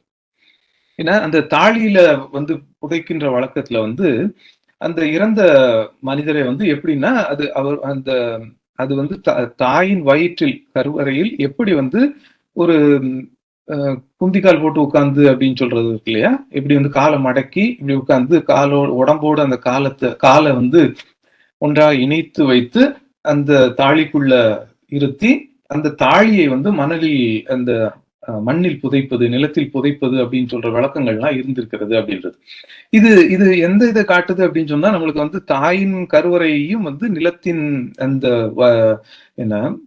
நிலத்தின் தன்மையையும் ஒப்பிட்டு பார்க்கின்ற ஒரு விஷயமாக, எப்படி வந்து தாயின் கருவறையிலிருந்து மனிதன் வந்து எப்படி உருவாகிறானோ, மனிதர்கள் உருவாகிறார்களோ, அதே போல அவர்கள் வந்து மண்ணுக்குள் அதே நிலையில் அவர்கள் திரும்புகிறார்கள் என்ற ஒரு விஷயத்தை சொல்லுவதாகவும், இந்த தாழியில் அடைத்து புதைக்கின்ற அந்த வழக்கம் என்பதும் கூட இது மாதிரி இருந்திருக்கிறது அப்படின்றது. அதாவது தாழி என்பதும் கூட ஒரு ஏறக்குறைய பெண்ணின் கற்ப அறையை ஒத்த ஒரு விஷயமாக வடிவமைக்கப்பட்டது அப்படின்னு சொல்றதெல்லாம் நிறைய ஆய்வுகள் இதன் மூலமாக நம்மளுக்கு கிடைக்கும். ஆக இது போல நிலத்தையும் பெண்ணையும் ஒன்றாக உருவகித்து பார்க்கின்ற ஒரு தன்மை என்பது விவசாய மரபுகளுக்கு, விவசாய சமூக மரபுகளுக்கு உண்டு அப்படின்றது. சரி, இது வந்து முதல் பகுதியில வந்து முத்துமோகன் சார் விவாதிக்கிற முக்கியமான ஒரு விஷயம். அடுத்த இடத்துல வந்து அப்ப சிந்துவெளி முத்திரைகள்ல இப்ப நீங்க சொல்றீங்களே, நிலமும் பெண்ணும் வந்து ஒன்றாக உருவகித்து பார்க்கப்பட்டிருக்கிறார்கள், அல்லது பெண்ணும் நிலமும் ஒப்புமைப்படுத்தப்பட்டு பார்க்கப்பட்டிருக்கின்றன அப்படின்னு சொல்றீங்கன்னா, அதுக்கான ஒரு ஏதாவது தடயம் ஏதாவது இருக்கிறதா, சிந்து சமவெளியிலிருந்து ஏதாவது கிடைக்கிறதா அப்படின்னு சொன்னா, அதுக்கு வந்து சில முத்திரைகள் நமக்கு கிடைக்கின்றன. என்ன அப்படின்னு சொன்னா, சில முத்திரைகள் வந்து முத்துமோகன் சார் இங்க குறிப்பிடுகிறார்கள். என்ன அப்படின்னு சொன்னா, ஒண்ணு, பெண்ணினுடைய அடிவயிற்றிலிருந்து ஒரு செடி முளைத்து கிளைப்பது போல ஒரு ஒரு முத்திரை. பெண்ணின் அடிவயிறு அது யோனியாக கூட நம்ம உருவகிக்க முடியும். யோனியிலிருந்து ஒரு ஒரு செடி முளைத்து கிளைப்பது அப்படின்னு சொல்ற ஒரு விஷயம். அடுத்தது என்ன கிடைக்குது அப்படின்னு சொன்னா, ஒரு பருத்த நிறை வயிற்றுடன் இருக்கின்ற பெண் உருவங்கள். இன்றைய சூழ்நிலையில வந்து நம்மளுக்கு ஆப்போசிட்டான ஒரு விஷயம். எந்த அளவுக்கு வந்து பெண்ணினுடைய வயிறு என்பது ஒடுங்கி இருக்கிறதோ, அது வந்து அழகாக என்ன பார்க்கப்படுகிற ஒரு சமூக காலகட்டத்துல நம்ம இருக்கிறோம் நம்ம. ஆனா இதற்கு மாறாக பருத்த வயிறு, நிறை வயிறு கொண்ட பெண்ணினுடைய என்ன உருவங்கள் அப்படின்றது கிடைக்கிறது அப்படின்றது, அந்த நிறை வயிறு என்பது ஒரு எதை சொல்லுகிறது? ஏன்னா பருத்த வயிறு என்பது அப்படின்னு எதை சொல்லுகிறது அப்படின்னு சொன்னா, அது வந்து அந்த பருத்த வயிறு என்பது ஒரு செழுமையினுடைய, ஒரு வழமையினுடைய ஒரு குறியீட்டாக அறியப்பட்டிருக்கிறது அப்படின்னு சொல்றது. என்ன? ஆஹ் ஆக இந்த மாதிரியான முத்திரைகள் கிடைக்கின்றன. இன்னும் இன்னும் கூடுதலாக என்ன கிடைக்கிறது அப்படின்னு சொன்னா, 2 கைகளாலும் கொடிகளை பற்றி கொண்டிருக்கிற அந்த நிற்கின்ற பெண் உருவமும் குறித்த ஒரு முத்திரையும் நமக்கு கிடைக்கிறது. ஆக பெண்ணினுடைய அடிவயிற்றிலிருந்து செடி முளைத்து கிளப்புதல் அப்படின்னு சொல்றது என்ன, ஒரு பருத்த நிறை வயிறுடன் பெண் உருவங்கள் நமக்கு முத்திரைகளாக கிடைப்பது. அதே போல 2 கைகளையும் வந்து இருபக்கமும் உள்ள செடி கொடிகளோடு கொடிகளை பற்றி நின்றவாறு கிடைக்கின்ற பெண் உருவங்கள். இவைகள் எல்லாமே எதை சொல்கின்றன அப்படின்னா, எந்த தத்துவத்தை இந்த இந்த இந்த முத்திரைகள் எல்லாம் உணர்த்துகின்றன? எந்த விதமான தத்துவ போக்கை கொண்டவர்களாக இந்த இந்த சிந்து சமவெளி நாகரிகத்தினுடைய மக்கள் இருந்திருக்கிறார்கள் அப்படின்னு சொல்ற சில முக்கியமான கேள்விகளுக்கு நமக்கு இந்த இந்த முத்திரைகள் எல்லாம் வந்து நமக்கு சிந்திக்க வைக்கிறது. அப்ப இந்த விஷயங்கள் எதை சுட்டுகின்றன? அப்ப இந்த பெண்ணின் யோனியிலிருந்து ஒரு செடி முளைத்து கிளம்புகிறது அப்படின்னு சொன்னா, அப்படின்னா அது என்னது? அது எதை சொல்ல வருகிறது? இல்ல அல்லது அந்த மக்கள் வந்து எதை வந்து அவர்கள் முக்கியமான வாழ்க்கையாக நம்பியிருக்கிறார்கள்?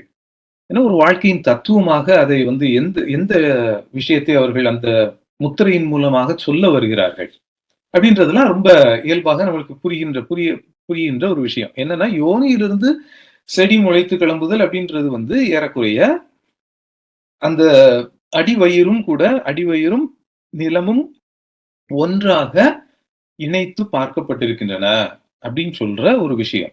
என்ன செடி என்பது ஒரு நிலத்திலிருந்து முளைக்கக்கூடிய ஒரு விஷயம். அது வந்து பெண்ணினுடைய அடிவயிறிலிருந்து கிளம்புகிறது அப்படின்னு சொல்லும் பொழுது, நிலத்துக்கும் பெண்ணின் அடிவயிருக்கும் ஒரு நெருங்கிய தொடர்பு இருக்கிறது அப்படின்னு சொல்றதாக இது விஷயங்கள் சிந்து சமவெளி நாகரிகத்தினுடைய முத்திரைகள் நமக்கு சுட்டி காட்டுகின்றன அப்படின்றது. அதே போல அந்த பருத்த வயிறு, நிறை வயிறோடு இருக்கின்ற பெண் உருவங்கள் அப்படின்றது, இவைகள் எல்லாமே ஒரு விஷயத்துல இந்த வாழ்க்கை தத்துவம், அவர்களுடைய வாழ்க்கை தத்துவம் எதுவாக இந்த முத்திரைகளை வந்து உருவாக்கி இருக்கிறார்கள் அப்படின்னு சொன்னா, பலுகி பெருகுதல், ஒன்று பலவாதல், அல்லது செழிப்பு, வளமை, உற்பத்தி தன்மை, இந்த விஷயங்களை வந்து பேசுவதாக இந்த முத்திரைகள் என்பவை அமைந்திருக்கின்றன அப்படின்னு சொல்றத புரிய முடிகிறது. ஆக இந்த முத்திரைகள் வெறும் முத்திரைகள் அல்ல. இந்த முத்திரைகளுக்குள் அந்த சிந்து சமவெளி நாகரிகத்தில் வாழ்ந்த மக்களினுடைய வாழ்க்கை தத்துவங்களும் கூட இந்த முத்திரைகளின் மூலமாக நமக்கு தெரிய வருகின்றன. ஏன் வேற மாதிரியான முத்திரைகள் வந்து அவர்களுக்கு அவர்கள்ட்ட இந்த மாதிரியான விஷயங்கள்லாம் பெண்ணையும் வந்து நிலத்தையும் சம்பந்தப்படுத்தி நம்ம பார்க்கிற இந்த முத்திரைகள் அல்லாமல் பிற முத்திரைகள் நமக்கு கிடைக்கின்றன. அந்த முத்திரை வந்து எதை சொல்லுகிறது அப்படின்றத அடுத்து நம்ம பகுதியில் நம்ம பார்க்க இருக்கிறோம். ஆனா இந்த முதல் கட்டமாக நம்ம பார்க்கும் பொழுது, இந்த பெண் உருவங்களோடு சம்பந்தப்படுத்தப்பட்ட பார்க்கும் பொழுது, இவைகள் எல்லாமே வந்து ஒரு விதமான வளமை, செழிப்பு, ஒன்று பலவாதல், பலுகி பெருகுதல், உற்பத்தி தன்மை, இந்த விஷயங்களை பேசுபவையாக இந்த முத்திரைகள் இருக்கின்றன அப்படின்றது. சரி, இது இது இது இன்றைய சூழ்நிலையில இதுல இருக்குதா அப்படின்னு சொன்னா, நம்ம ராமச்சந்திரன் எல்லாம் இதை வந்து ரொம்ப எளிமையாக இதை இன்னும் அருமையாக விளக்க முடியும். என்ன அப்படின்னு சொன்னா, இந்த நாட்டுப்புற சமயங்களோடு வந்து இதை நம்ம வந்து ஒப்பிட்டும் பார்க்க முடியும். என்னன்னா, இன்னைக்கும் கூட நாட்டுப்புற வழக்காறுகள்ல, நாட்டுப்புற அந்த சமய நம்பிக்கைகள்ல இந்த மலர் சொரிந்து வழிபடுதல் அப்படின்னு சொல்றது, அதே போல பால் குடம் எடுத்தல் அப்படின்றது, முளைப்பாரி எடுத்தல் அப்படின்றது, அப்புறம் மஞ்சள் நீராடுதல் அப்படின்னு சொல்ற விஷயம், பொங்கல் சோறு, பொங்குகின்ற சோறு, பொங்குகின்ற கள், என்ன அதே போல உதிரத்தினுடைய முக்கியமான ஒரு தன்மை, இவைகள் எல்லாமே வந்து இன்றும் நாட்டுப்புற அந்த சமயங்கள்ல கிடைக்கின்ற இந்த கூறுகள் தான் இவை. இந்த இந்த இந்த விஷயங்கள் எல்லாமே, இந்த மலர் சொரிதல் என்பதோ, முளைப்பாரி என்பதோ, அல்லது பால் குடம் எடுத்தல் அப்படின்னு சொல்றதோ, அல்லது மஞ்சள் நீராடுதல் அப்படின்னு சொல்றதோ, பொங்கல் சோறு அப்படின்னு சொல்றதோ, பொங்குகின்ற கள் என்று சொல்லுகிறதோ, இவைகள் எல்லாமே வந்து விவசாய சமூகத்துல கிடைக்கின்ற முக்கியமான சில கூறுகள் இன்றும். அப்ப இந்த முக்கியமான கூறு அப்படின்னு சொல்லும் பொழுது, இவைகள் வந்து எதை குறிப்பிடுகின்றன அப்படின்னு சொன்னா, இது வந்து தொடர்ந்து இவைகளுமே அனைத்துமே வளமை குறியீடுகளாக இன்றும் விவசாய சமூகங்களுக்குள்ளாக அறியப்பட்ட விஷயங்கள் அப்படின்றது.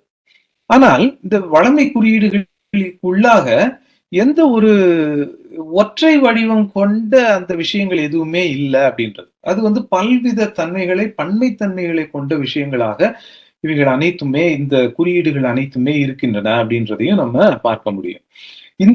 இதனாலதான் இவ்வளவு நாளும் ஒரு அந்த இந்துத்துவ அந்த ஒரு இறுக்கத்துக்குள்ளாக, ஒற்றை வடிவத்துக்குள்ளாக இவைகள் வந்து அடங்க இந்நாள் வரை மறுத்திருக்கின்றன. இந்த பன்மை தன்மைகளை வந்து எப்படி ஓர்மைப்படுத்துவது அப்படின்னு சொல்ற விஷயங்களும் கூட இன்று வந்து இந்துத்துவவாதிகள் அதை ரொம்ப எளிமையாக உபயோகிக்கிறவர்களாக இருக்கலாம்.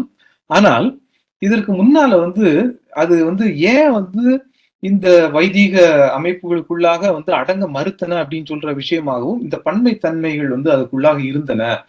அந்த பன்மை தன்மை சார்ந்து இந்த வளமை குறியீடுகள் எல்லாமே இருந்தன. அதனாலதான் வந்து கொஞ்சமாவது அதுக்கான ஒரு ஒரு ஒரு ரெசிஸ்டன்ஸ் ஒண்ணு இருந்துச்சு அப்படின்னு சொல்ற விஷயத்தையும் இங்க சார் குறிப்பிடுவதை பார்க்க முடியும். சரி, அடுத்த இடத்துல வரும் பொழுது, சரி இப்ப சிந்துவெளி நாகரிகத்துல வந்து இந்த வளமை குறியீடு அப்படின்னு சொல்ற ஒரு விஷயத்த நம்ம பார்க்கிறோம் அப்படின்னு சொன்னா, பிற்காலத்துல வர்ற அந்த வைதீக சமயங்களும் வந்து எந்த விதமான விஷயங்களை பேசுகின்றன. அந்த வைதீக சமயங்கள் வந்து ஒரு குறிப்பிட்ட விஷயத்தை பேசும் பொழுது அதுவும் சிந்துவெளி நாகரிகத்தினுடைய அந்த தத்துவ மரபும் ரெண்டும் ஒன்னாக இணைந்திருக்கிறதா அல்லது வேறுபட்டவையா அப்படின்ற அடுத்த கேள்வி. இப்ப வளமை குறியீடு அப்படின்னு சொல்லி நம்ம எடுத்துக்கிறோம் அப்படின்னு சொன்னா, அது வந்து எந்த விதமான ஒரு உலகம் குறித்த எந்த விதமான கருத்தை கொண்டதாக இருந்திருக்கிறது? உலகம் குறித்த தத்துவ நிலைப்பாடு இந்த வளமை குறியீட்டுக்கு என்ன உண்டு? வளமை குறியீடு அப்படின்னு சொல்றது வந்து உலக வெறுப்பா, உலக மறுப்பா, உலக விருப்பா? உலகத்தை விரும்புகின்ற அந்த அல்லது உலகத்தை வந்து அசர்ட் பண்ற இந்த வேர்ல்ட் அசர்டிவ் பிலீஃப் சிஸ்டம் ஒண்ணு இருக்குதா அல்லது ஒரு நெகட்டிவ் பிலீஃப் சிஸ்டம் அதுக்குள்ள ஒர்க் ஆயிட்டு இருக்குதா இந்த வளமை குறியீடுகளுக்குள்ள? நம்ம வந்து வைதிக தத்துவங்களுக்குள்ள வர்றோம் அப்படின்னு சொன்னா ரொம்ப இயல்பாக பார்க்க முடியும். உலக வெறுப்பு, உலக மறுப்பு அப்படின்னு சொல்றது வந்து ரொம்ப ஆழமாக கிடக்கிற ஒரு விஷயங்களாக வைதிக தத்துவத்துல பார்க்கிறோம். உலகத்தை வந்து பொய் என்பது, மாயை என்பது, அதே போல புலன் உணர்வுகளை மாயை என்பது, புலன் உணர்வுகளுக்கு அப்பாற்பட்ட ஆன்மம் சார்ந்த விஷயங்கள், மாறாத விஷயங்களை வந்து உண்மை அப்படின்னு சொல்லுவது, அல்லது மாற்றம் பெறுகின்ற தன்மைகளை கொண்ட அல்லது வளர்ச்சி அடைகின்ற அல்லது பரிணாம வளர்ச்சியை பெறுகின்ற இந்த விஷயங்களை எல்லாத்தையுமே வந்து பொய், மாயை என்று ஒதுக்குகின்ற தத்துவங்களாகத்தான் வைதீக தத்துவங்கள் என்பவை நமக்கு இருந்திருக்கின்றன. ஆனால் இந்த விஷயங்கள் சிந்து சமவெளி நாகரிகத்துக்குள்ளாக, நாகரிக தத்துவ அமைப்புகளுக்குள்ளாக இன்னும் இந்த விதமான எண்ணப்பாடுகள் உள்ளே புகவில்லை அப்படின்னு சொல்றத வந்து ரொம்ப தெளிவாக நாம் புரிய முடியும். ஏனென்றால் இந்த சிந்துவெளி நாகரிகத்தினுடைய அந்த நமக்கு கிடைத்த முத்திரைகள் எல்லாமே உற்பத்தியை பேசுபவையாக, வளமையை பேசுபவையாக, செழிப்பு தன்மையை பேசுபவையாக, ஒன்று எப்படி பலவாக மாறுகிறது ஒரு தாயிலிருந்து ஒரு குழந்தை அப்படின்னு சொல்லும் பொழுது ஒரு தாயின் உடம்பு எவ்வாறு 2 ஆகிறது, 3 ஆகிறது, அப்படின்றது. ஏன்னா ஒரு வித்திலிருந்து வந்து பலவித வித்துகள் என்பவை எவ்வாறு உருவாகின்றன அப்படின்னு சொல்றது. இது எல்லாமே வந்து உலகத்தை வந்து உலக விருப்புத்தன்மை கொண்டவையாக, உலகத்தை விரும்புவையாக, உலகத்தினுடைய அந்த உயிர்கள் அவைகளின் மீது ஒரு ஒரு நம்பிக்கை கொண்டவையாக, அவைகளை வந்து பொய் அல்லது மாயை என்று ஒதுக்கும் தன்மை கொண்டவை அல்லாததாக இவைகள் இருந்திருக்கின்றன அப்படின்றது. இந்த உலக வெறுப்பு அப்படின்னு சொல்ற தத்துவங்கள் அல்லது உலகத்தை மாயை பொய் என்று சொல்ல விரும்புகின்ற, அடையாளப்படுத்துகின்ற என்ன அந்த அளவுக்கான சிக்கல்கள், வாழ்க்கை சிக்கல்கள் எதுவுமே இந்த சிந்து சமவெளி நாகரிகத்துக்குள்ளாக நமக்கு கிடைக்கல, நமக்கு இல்லை அப்படின்றது மட்டும் இன்னும் தெளிவாக புரிகிறது. என்ன அதே போல ஏதோ ஒரு அறுதி பொருளை வந்து தேடுதல் அப்படின்னு சொல்ற முயற்சியும் வந்து இன்னும் இந்த சிந்து சமவெளி நாகரிகத்துக்குள்ளாக இன்னும் உருவாகவில்லை. இதெல்லாம் வந்து பின்னால வந்து வைதீக காலகட்டங்கள்ல வந்து நமக்கு இந்த விஷயங்கள்லாம் உருவாகிறது. ஏன்னா உலகத்தை குறித்த அந்த வெறுப்பு, அதே போல என்ன மாயை, உலகத்தை மாயை அப்படின்னு சொல்றது, ஏன்னா ஏதோ ஒரு அறுதி பொருளை தேடுகிறது அப்படின்றது, என்ன இவைகள் எல்லாமே வந்து வைதீக காலகட்டங்கள்ல நமக்கு கிடைக்கிறதே தவிர சிந்து சமவெளி நாகரீக காலகட்டங்கள்ல இந்த விஷயங்கள் நமக்கு கிடைப்பது இல்லை. மாறாக உலகத்தை ஒரு நேர்மறையான ஒரு உணர்வுடன் பார்ப்பது, ஒரு பாசிட்டிவான ஒரு அசர்ட்டிவான ஒரு ஃபீலிங்கோட, ஒரு தன்மையோடு, ஒரு தத்துவ போக்கோடு அதை உலகத்தை அணுகுவது அப்படின்னு சொல்றதுதான் சிந்து சமவெளி நாகரிகத்திற்குள்ளாக கிடைத்திருக்கின்ற இந்த முத்திரைகள் நமக்கு சொல்லுகின்றன. நம்ம ஏற்கனவே டிஸ்கஸ் பண்ண இந்த முத்திரைகள் எல்லாமே அதை பற்றி தான் சொல்லுகின்றன அப்படின்ற ஒரு விஷயத்த நம்ம பார்க்க முடியும். சரி, இது வந்து ஒரு லேயர். ஏன்னா சிந்து சமவெளி நாகரிகத்தை இருந்து நம்ம புரிந்து கொள்வதற்கு, சிந்து சமவெளி நாகரிகத்திலிருந்து நம்ம தொடங்கும் பொழுது சிந்து சமவெளி நாகரிகத்தின் தத்துவ போக்கு என்பது எந்த மாதிரியாக இருந்திருக்கிறது அப்படின்றதை உணர்ந்து கொள்வதற்கான ஒரு விஷயம். இன்னொரு புறத்துல வந்து சிந்துவெளி நாகரிகத்துல கிடைக்கிற இன்னொரு முத்திரை என்பது என்ன அப்படின்னு சொன்னா, யோக நிலையில் என்ன எருது முகம் கொண்ட ஒரு ஆண் உருவம் ஒன்றும் கிடைத்திருக்கிறது. யோக நிலையில அமர்ந்து, ஆனா வந்து அதுக்கு முகம் வந்து எருது முகம். ஆனா அது உடம்பு வந்து ஆண் உடம்பு, மனித உடம்பு.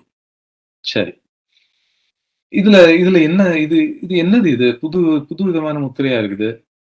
எருது எப்படி இங்க வந்தது? எருதின் மீது எப்படி வந்து ஆண் உடம்பு எப்படி வந்து பொருத்தப்பட்டது? அது ஏன் வந்து யோக நிலையில இருக்கிறது? இந்த மாதிரியான சில கேள்விகள் நமக்கு இந்த முத்திரையை வைத்து நமக்கு எழும்பி வரலாம். அதை வந்து முத்துமோகன் சார் வந்து கொஞ்சம் இன்னும் அற்புதமாக இது எப்படி வந்து இந்த முத்திரையை நம்ம பார்க்க வேண்டி இருக்கிறது அப்படின்னு சொல்றதுக்கான சில முக்கியமான ஒரு விஷயங்களை இதை பேசுவதாக இந்த பகுதி, இந்த கட்டுரையின் இந்த பகுதியினுடைய இந்த 2வது பகுதி அமைந்திருக்கிறது. இந்த அத்தியாயத்தினுடைய 2வது பகுதி. சரி, இதை வந்து சிவபக்தர்கள் இந்த முத்திரையை வந்து எப்படி விளக்கி சொல்லுவாங்க அப்படின்னு சொன்னா, இது வந்து பசுபதி வடிவம், சிவனுடைய பசுபதி வடிவம். என்ன அப்ப வந்து இந்த பசுபதி வடிவம் அப்படின்னு சொல்றதுனால இது வந்து சிவன் தான். எருது முகம் கொண்டது வந்து சிவன், அவருடைய வாகனம் என்ன அப்படின்னு சொல்லிட்டு இதற்காக சிவபக்தர்கள் வந்து இதற்கான விளக்கத்தை கொடுப்பார்கள். அதே போல இதற்கு கொஞ்சம் நீட்டித்து, அப்ப வந்து ஆரிய வருகைக்கு முன்னதாகவே வந்து எங்களுக்கு சிவ வழிபாடு என்பது இங்கு இந்திய மண்ணில் வந்து இருந்திருக்கிறது அப்படின்றத நம்ம புரிய முடியும் என்று அவர்கள் கோருவதை நம்ம பார்க்க முடியும். அப்ப சைவர்களை பொறுத்த மட்டும் இது வந்து இந்த முத்திரை என்பது சிவனுடைய வடிவம் அப்படின்றது. சரி, இது ஒண்ணு. 2வது நம்ம வர்றோம் அப்படின்னு சொன்னா ஜைனர்களுக்கு வந்து இதே போல நம்மளுக்கு தெரியும், ஜைனர்கள்ட்ட வந்து 24 தீர்த்தங்காரர்கள் அப்படின்னு சொல்றவங்க இருந்திருக்கிறார்கள். இது நம்மளுக்கு வந்து மகாவீரர் வந்து 23வது தீர்த்தங்காரர் என்று அழைக்கப்படுபவர். இதற்கு முன்னால வந்து 23 தீர்த்தங்காரர்கள் வந்து இருந்திருக்கிறார்கள் அப்படின்னு சொல்லி அறியப்படும் போது முதல் தீர்த்தங்காரருடைய பெயர் என்ன அப்படின்னு சொன்னா ரிஷபநாதர். இந்த ரிஷபநாதர் அப்படின்னு சொல்லும் பொழுது ரிஷபம் அப்படின்னு சொல்றது வந்து எருது. நீங்க அந்த ஜோடியாக் சைன்ல கூட நம்ம பார்த்தோம் அப்படின்னு சொன்னா கூட தெரியும் அது என்ன. இந்த ரிஷபம் அப்படின்னு சொல்றது வந்து எருது. ஆக ரிஷபநாதரைத்தான் இந்த எருது முகம் என்பது, எருது முகத்துடன் கூடிய அந்த ஆண் உருவம் என்ன என்பது சுட்டுகிறது அப்படின்னு சொல்லி ஜைனர்கள் அதற்காக உரிமை கோருவதையும் நாம் பார்க்க முடியும். என்ன அதே போல இது வந்து எங்களுடைய முதல் தீர்த்தங்காரர். ஆக நாங்கள் வந்து என்ன அப்படின்னு சொன்னா ஆரியத்துக்கே வந்து முற்பட்ட ஒரு மதம் தான், ஒரு சமயம் தான், ஒரு தத்துவம் தான் சைன மதம் தத்துவம் அப்படின்னு சொல்லி ஜைனர்கள் கோருவதையும் நம்ம இதை பார்க்க முடியும். மறுநிலையில வந்து ஜைனர்கள், ஜைன துறவிகள் யோக நிலையில் இருந்துதான் வந்து யோக பயிற்சியின் மூலமாகத்தான் அவர்களுடைய உள்ளாற்றல்களை வளர்த்து கொண்டார்கள். மனிதனுடைய உள் உரை ஆற்றல்கள் அவைகளை எல்லாத்தையுமே அவர்கள் வளர்த்து கொண்டார்கள் அப்படின்னு சொல்ற ஒரு விஷயங்களும் கூட நமக்கு தெரிகின்ற ஒரு விஷயம்தான். சரி, ஆக ஜைனர்களை பொறுத்த மட்டும் வந்து இந்த முத்திரை என்பது ஒரு அவர்களுடைய தீர்த்தங்காரரை குறிக்கின்ற ஒரு முத்திரையாக அறியப்பட்டு வருகிறது. ரைட். அடுத்த இடத்துல மானுடவியல் சார்ந்து நம்ம ஆய்வுகளை மேற்கொள்ளும் பொழுது இந்த முத்திரை எதை குறிக்கிறது அப்படின்னு சொல்லும் பொழுது, இந்த முத்திரை ஷாமன் என்று அறியப்படுகிற அந்த ஒரு மந்திரத்தன்மை கொண்ட இனக்குழு தலைவன் அப்படின்றத குறிக்க முடியும் இது அப்படின்னு சொல்றதாக மானுடவியலாளர்கள் இதனை குறிப்பிடுகிறார்கள். அப்ப ஷாமன் என்பவர் யார் அப்படின்னு சொன்னா அவருக்கு வந்து ஒரு என்னன்னா அவர் தான் வந்து அந்த பழைய இனக்குழுக்களினுடைய மூத்தவர். அவர் அந்த இனக்குழுக்களினுடைய தலைவராக இருந்திருக்கிறார். அவர் ஒரு மருத்துவராகவும் அறியப்பட்டிருக்கிறார். அந்த இனக்குழு அந்த காலகட்டத்துல வந்து எந்தெந்த விஷயங்களின் மூலமாக நோய்களை குணப்படுத்துவது, மந்திரங்களின் மூலமாக நோய்களை குணப்படுத்துவது இப்படின்னு சொல்றது மூலமாக ஒரு விஷயத்தை கொண்டவராக ஷாமன் என்பவர் இருந்திருக்கிறார். அவருமே வந்து அந்த கூட்டத்தின் தலைவராக, ஒரு போர் தளபதியாக, ஒரு மறுபுறம் அந்த கூட்ட மக்களுக்கு ஏதாவது உள்ளாகன பிரச்சனைகள் எழும் பொழுது அவர்களுக்கான நீதிபதியாக இந்த ஷாமன்கள் என்பவர்கள் இருந்திருக்கிறார்கள் அப்படின்ற ஒரு விஷயத்தையும் நம்ம பார்க்க முடியும். ஆக மானுடவியலாளர்கள் வந்து அந்த உருவத்தை வைத்து சொல்லுவது என்ன அப்படின்னு சொன்னா, இதுக்கு வந்து நம்ம வந்து ஒரு பெரிய ஒரு ஷாமனாக இது இருந்திருக்க முடியும் அப்படின்ற ஒரு விஷயத்த நம்ம சொல்ல முடியும். சரி, ஆக இந்த 3 விதமான இந்த விளக்கங்கள் என்பவை இந்த சிந்து சமவெளி நாகரிகத்துல நமக்கு கிடைத்திருக்கிற அந்த எருது முகம் கொண்ட ஆண் உருவம் கொண்ட யோக நிலையில் அமர்ந்திருக்கின்ற அந்த முத்திரை என்பது என நமக்கு சொல்லுகிறது. இதுக்கான அந்த விளக்கங்கள் 3 விதமான விளக்கங்களும் நமக்கு கிடைக்கின்றன. சரி, இது இப்படி இருந்துட்டோம்.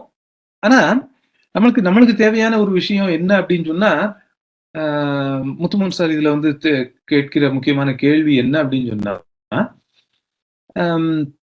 இப்ப இந்த ஷாமனாகவோ அல்லது தீர்த்தங்காரராகவோ அல்லது ஒரு பசுபதியாகவோ அறியப்படுகிற இந்த முத்திரை, அந்த முத்திரையில வந்து நமக்கு கிடைக்கிற அந்த தத்துவம் என்ன அப்படின்னு சொல்றது. இதற்கு வந்து முத்துமோகன் சார் ஒரு முக்கியமான ஒரு விளக்கத்தை அது கொடுக்கிறார்கள். என்ன அப்படின்னு சொன்னா, நமக்கு இன்னைக்கும் கிடைக்கிற நம்மளுக்கு முக்கியமான ஒரு விஷயம், நமக்குள்ள இன்னும் ரொம்ப இயல்பாக பேசிக்கொள்கிற ஒரு விஷயம் என்ன அப்படின்னு சொன்னா, அண்டத்தில் உள்ளவை பிண்டத்தில் உண்டு அப்படின்றது. என்ன, இந்த அண்டத்தில் உள்ளவைன்னா அண்டம்ன்றது உலகம், பிண்டம்ன்றது உடம்பு அப்படின்றது. இப்ப 5 விதமான பஞ்சபூதங்கள் தான் இந்த உலகத்தை படைத்திருக்கின்றன. அந்த 5 விதமான பஞ்சபூதங்கள் நமது உடலிலும் உறைந்திருக்கின்றன. ஆனால் இந்த பஞ்சபூதங்களின் சேர்க்கையின் மூலமாகத்தான் வந்து நம்மளுக்கு வந்து என்ன புதிய பொருள்கள், புதிய உயிர்த்தன்மை கொண்ட விஷயங்கள்லாம் நமக்கு உருவாகின்றன அப்படின்றது இன்னும் குறிப்பாக சார்வாகத்திலையும் கூட இந்த விஷயங்கள்லாம் நம்மளுக்கு ரொம்ப இயல்பாக உண்டு. சார்வாகர்கள் கூட எப்படி உலக படைப்புக்கு எப்படி உருவாச்சு அப்படின்னு சொல்லும் பொழுது அவர்கள் வந்து இந்த 5 பூதங்களை ஒத்துக்கொள்ளாமல் 4 பூதங்களை அவர்கள் சொல்வாருங்க. 4 பூதங்களுடைய இணைப்பு மூலமாகத்தான் இந்த உலகம் உருவானது அப்படின்னு சொல்ற ஒரு விஷயத்தை சொல்லுவார்கள். அதன் மூலமாகத்தான் இந்த உடம்பும் உருவானது அப்படின்றதையும் அவர்கள் சார்வாகர்களும் இந்த விஷயத்தை பேசுவதை நம்ம பார்க்க முடியும். சரி, இந்த விஷயங்கள்லாம் வந்து எந்த இடத்துல இருந்து உருவாகின்றன? அப்ப வந்து அண்டத்தில் இருக்கின்ற மறைந்த சக்திகள் என்ன, அவைகள் வந்து ஒரு குறிப்பிட்ட ஒரு சூழலில் என்ன, ஒரு குறிப்பிட்ட நிலையில் அந்த சக்திகள் வெளிப்படுகின்றன, புது சக்திகளாக வெளிப்படுகின்றன. என்ன, அது வந்து ஃபார் எக்ஸாம்பிள் அதுல ஒரு வித்து என்பது ஒரு மண்ணில் போடும் பொழுது அது ஒரு குறிப்பிட்ட ஒரு காலகட்டத்தில் அதற்கு தேவையான நீர், உரம், சத்து என்ன, அதுக்கப்புறம் வந்து சூரிய ஒளி, இயல்பான சூரிய ஒளி, அதுக்கப்புறம் வந்து நிலத்தினுடைய தன்மை, இவைகளுக்கு ஏற்றது போல வெப்பம், அது போல ஏற்றது போல அது வந்து எப்படி வந்து முளைத்து கிளம்புகிறது அப்படின்னு சொல்ற ஒரு விஷயம். அப்ப வந்து ஒரு குறிப்பிட்ட காலகட்டத்துல வந்து அந்த வித்துக்குள்ளாக உறைந்து கிடக்கின்ற அந்த ஆற்றல் என்பது அதனுடைய ஒரு குறிப்பிட்ட தன்மைகள் வரும் பொழுது அது வந்து முளைத்து கிளம்புகிற, வெளிப்படுகிற ஒரு விஷயமாக பார்க்கப்பட்டிருக்கிறது. அப்ப இத வந்து அதே போலதான் பெண்ணுடைய உடலும் வந்து 10 மாதங்கள் அப்படின்றது அந்த உயிர் சத்தை 10 மாதங்கள் வந்து தனக்குள்ளாகவே தேக்கி வைத்து அதற்கு பின்பதாக அதை குழந்தையாக என வடித்து எடுக்கிற அந்த தாய் என்ன, பெண் அப்படின்றவங்க.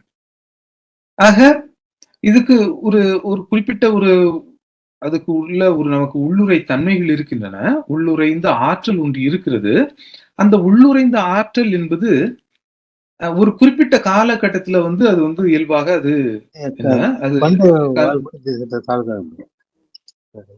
அது குறிப்பிட்ட ஒரு காலகட்டத்துல வந்து இந்த விஷயங்கள் வந்து நமக்கு வந்து அதுக்குரிய சரியான தகவமைப்புகள்லாம் விஷயங்கள்லாம் இருக்கும் பொழுது இவைகள் வந்து இயல்பாக வெளிப்படும் அப்படின்னு சொல்ற ஒரு தன்மையை நம்ம பார்க்க முடியும். இது வந்து என்ன, இது பெண் உடல்ல வந்து நிலத்துல வந்து நடக்கிற இந்த விஷயங்களை ஆண் வந்து இதை வந்து நமக்கும் இப்படி வந்து நமக்கு உள்ளுரை ஆற்றல் கிடைக்கிறது, இந்த உள்ளுரை ஆற்றலை நம்ம வந்து எப்படி வந்து பெருக்குவது அப்படின்னு சொல்றதுக்காக ஆண் வந்து இந்த விதமான தவ முறைகள் அல்லது இந்த விதமான யோக முறைகளை கையாள தொடங்கி இருக்கலாம். இதன் மூலமாகத்தான் இந்த யோக முத்திரைகள் நமக்கு கிடைக்கின்றன. ஒரு ஏர்து முகம் கொண்ட என்ன, ஆனால் ஆண் மனித உருவம் கொண்ட என்ன யோக நிலையில் இருக்கின்ற முத்திரைகள் என்பவை இந்த வளமை தத்துவங்களை அந்த உடலுக்குள்ளாக அந்த நிலத்துக்குள்ளாக உள் உரையாக கிடக்கின்ற அந்த உயிர்ப்பு தன்மைகளை வந்து எப்படி வந்து தேங்கி கிடக்கின்ற அந்த உயிர்ப்பு தன்மைகளை எப்படி வந்து வெளிப்படுத்துவது, எப்படி வந்து இந்த சமூக அந்த வெளியே அரங்கப்படுத்துவது அப்படின்னு சொல்றதுக்கான சில பயிற்சிகளாக இவைகள் தோன்றி இருக்க வாய்ப்பு உண்டு அப்படின்னு சொல்ற ஒரு விஷயத்தை முத்துமோகன் சார் இங்கு குறிப்பிடுகிறார்கள். இதை வந்து முத்துமோகன் சார் வந்து கிளாஸ்ல விளக்கும் போது இன்னும் அற்புதமாக அதை வந்து ரொம்ப அற்புதமா அதை விளக்கி சொல்லுவாங்க. என்ன அப்படின்னு சொன்னா, எப்படி வந்து இது ஒரு அப்டிராக்டான ஒரு விஷயமாக நம்மளுக்கு தெரியலாம், ஆனா அது ரொம்ப அப்டிராக்டான விஷயம்லாம் இது இல்லை, இது என்ன அப்படின்னு சொல்ற மாதிரி அதை விளக்குவாங்க ரொம்ப அற்புதமா கிளாஸ்ல விளக்கும் பொழுது.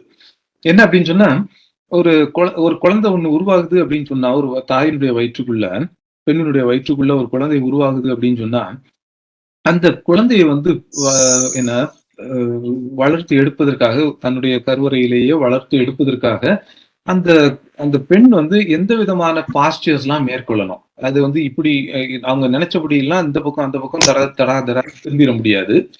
உடம்ப வந்து கொஞ்சம் என்ன, அதை வந்து எந்த நேரத்துல எப்படி வந்து மெதுவாக படுக்கிறது அப்படின்றது எப்படி படுக்கணும், என்ன நான் நினைச்ச மாதிரி அந்த குழந்தை கருவுல உருவாகி இருக்கிற நேரம் வந்து தான் நினைச்ச மாதிரி எல்லாம் அந்த தாய் வந்து படுத்துக்க முடியாது, என்ன குப்புற கொடுக்கறது அப்படின்றதெல்லாம் வந்து முடியாத விஷயம். ஆக இந்த விஷயங்களை எல்லாம் வந்து ஆண் வந்து அவன் வந்து உன்னித்து பார்த்துதான் வந்து இந்த விஷயங்களை வந்து தனக்கும் வந்து இந்த மாதிரி இந்த உடல் உறுப்புகளை வந்து என்ன சொல்றது, புலன் உறுப்புகளை இப்படி கட்டுப்படுத்துவதன் மூலமாக இது போல பெண்ணை போல தானும் வந்து என்ன உற்பத்தி ஆற்றலை பெற முடியும் அப்படின்னு சொல்ற மாதிரி அவன் வந்து யூகித்து இந்த விஷயங்களை அவன் மேற்கொண்டிருக்கலாம் அப்படின்னு சொல்ற மாதிரியான ஒரு விளக்கங்களை வந்து முத்துமோகன் சார் கொடுப்பதையும் கிளாஸ்ல கொடுத்திருக்கிறதையும் நான் பார்த்திருக்கிறேன். சோ இந்த மாதிரியாக அது மனித உடலுக்குள் இந்த உள் உரை ஆற்றல்களை பெருக்கிக் கொள்ளுகிற அந்த ஒரு தன்மை கொண்டவையாக இந்த யோக மரபு என்பது சிந்து சமவெளி நாகரிகத்தில் இருந்தே உருவாகி இருக்கிறது அப்படின்றது. சரி, அப்ப இதுல நம்மளுக்கு கிடைக்கிற இன்னொரு விஷயம் என்ன அப்படின்னு சொன்னா, ஒரு புறம் வந்து வளமைத்தன்மை, செழிப்பு குறியீடுகள், உற்பத்தி தன்மை, இந்த விஷயங்களை வந்து ஒரு புறம் வந்து சிந்து சமவெளி நாகரிகம் பேசி இருக்கிறது. அதனுடைய தத்துவங்கள், அதற்கு கிடைக்கின்ற முத்திரைகள் இந்த விஷயங்களை நமக்கு தத்துவங்களாக நமக்கு அந்த முத்திரைகளுக்குள்ள இருந்து வெளிப்படுகிற தத்துவங்களாக இது நமக்கு சொல்லுகின்றன. இன்னொரு விதத்துல என்ன அப்படின்னு சொன்னா, இந்த யோக நிலையில இருக்கிற இந்த என்ன முத்திரை, எருது முகம் கொண்ட ஆண் மனித உருவம் கொண்ட இந்த முத்திரை என்பது என்ன சொல்லுகிறது அப்படின்னு சொன்னா, யோகம் இவைகளை வந்து உள்ளுரை ஆற்றலை எப்படி வந்து என்ன பெருக்கிக் கொள்வது அப்படின்னு சொல்றது, அதன் மூலமாக தன்னை வந்து அகவயப்படுத்துகின்ற பழக்கத்தையும் இந்த சிந்து சமவெளி நாகரிகத்தினுடைய இந்த முத்திரை என்பது நமக்கு சொல்லுகிறது அப்படின்றது. அது என்ன அகவயப்படுத்தி பார்க்கிறது என்ன அப்படின்னு சொன்னா, என்ன தன்னுடைய உடலை வந்து எப்படி கட்டுப்படுத்துவது, என்ன புலன் உறுப்புகளை எப்படி கட்டுப்படுத்துவது அப்படின்றது, இந்த புலன் உறுப்புகளை எப்படி கட்டுப்படுத்துவது அப்படின்னு சொல்றதன் மூலமாக எப்படி வந்து தனது உற்பத்தி ஆற்றலை வந்து பெருக்க முடியும் அப்படின்னு சொல்லி நினைப்பது. ஆக இந்த அகவயப்படுத்தி பார்க்கின்ற இன்னொரு ஒரு முக்கியமான ஒரு தத்துவ போக்கும் சிந்து சமவெளி நாகரிகத்திலிருந்து நமக்கு தொடங்குகின்றன. இந்த இரு விஷயங்களுமே தொடங்குகின்றன அப்படின்னு சொல்ற விஷயத்தை நாம் பார்க்க முடியும். ஆக இந்த விஷயங்கள் தான் பின்னாள்ல வந்து எப்படி ஆரியம் என்ன பின்னாளில் வந்து இதை வந்து எப்படி வந்து தனக்கு எடுத்துக்கொண்டு இந்த சிந்து சமவெளி நாகரிகத்தில் உள்ள இருந்த இந்த விஷயங்களை, தத்துவார்த்த போக்குகளை எடுத்துக்கொண்டு அவர்கள் அதை தங்களுக்கு ஏற்றது போல திரித்து என்ன அவர்கள் வந்து எப்படி வந்து அந்த விஷயங்களையே இங்குள்ள மக்களை வந்து கட்டுப்படுத்துவதற்கான கருவிகளாக, ஒரு சமய தத்துவமாக அல்லது தத்துவ போக்குகளாக உருவாக்கினார்கள் அப்படின்னு சொல்ற ஒரு விஷயத்தை சொல்லுவதாக, இதற்கான அடிப்படைகளை என்ன இந்த கட்டுரை பேசுவதாக அமைந்திருக்கிறது. இதுல வந்து இதுக்கு அடுத்த நிலையில தான் எப்படி வந்து வைதிகமா அவைதிகமா எது முந்தியது அப்படின்னு சொல்லி பார்க்கும் பொழுது அவைதிகம் தான் முந்தியது, வைதிகம் பிந்தியது அப்படின்ற ஒரு இடத்துக்கும், அதுக்கப்புறம் வந்து பின்னாடி வைதிகம் இந்த அவைதிக கருத்துக்களை எப்படி வந்து தனக்குள்ளாக உச்சரித்து அதை வந்து புதிய முறையில அவைகளை சொல்லி மக்களுடைய இந்த மேலாண்மையை சம்பாதித்து கொண்டன அப்படின்னு சொல்ற விஷயங்களாக இந்த பகுதி என்பது விரிந்து செல்கிறது. இத்தோடு இன்றைய உரையை நான் நிறுத்திக் கொள்கிறேன். தொடர்ந்து பேசுவோம். நன்றி தோழர்களே.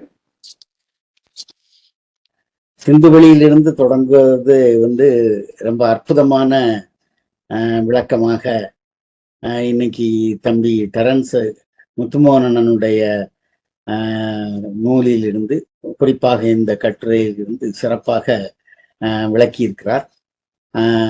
ரொம்ப அதாவது ஒரு இடத்துல இருந்து எனக்கு ஒரு கட்டுரை கேட்டாங்க, என்ன அப்படின்னா நாட்டார் தத்துவம். நான் டெரன்ஸ்கிட்ட கூட அதை சொன்னேன், நாட்டார் தத்துவம் அப்படின்னு சொன்னேன். அதுக்கான விஷயங்கள் எனக்கு இன்னைக்கு நல்லாவே கிடைச்சிருக்குது. அகழ்வாய்விலிருந்து கிடைக்கக்கூடிய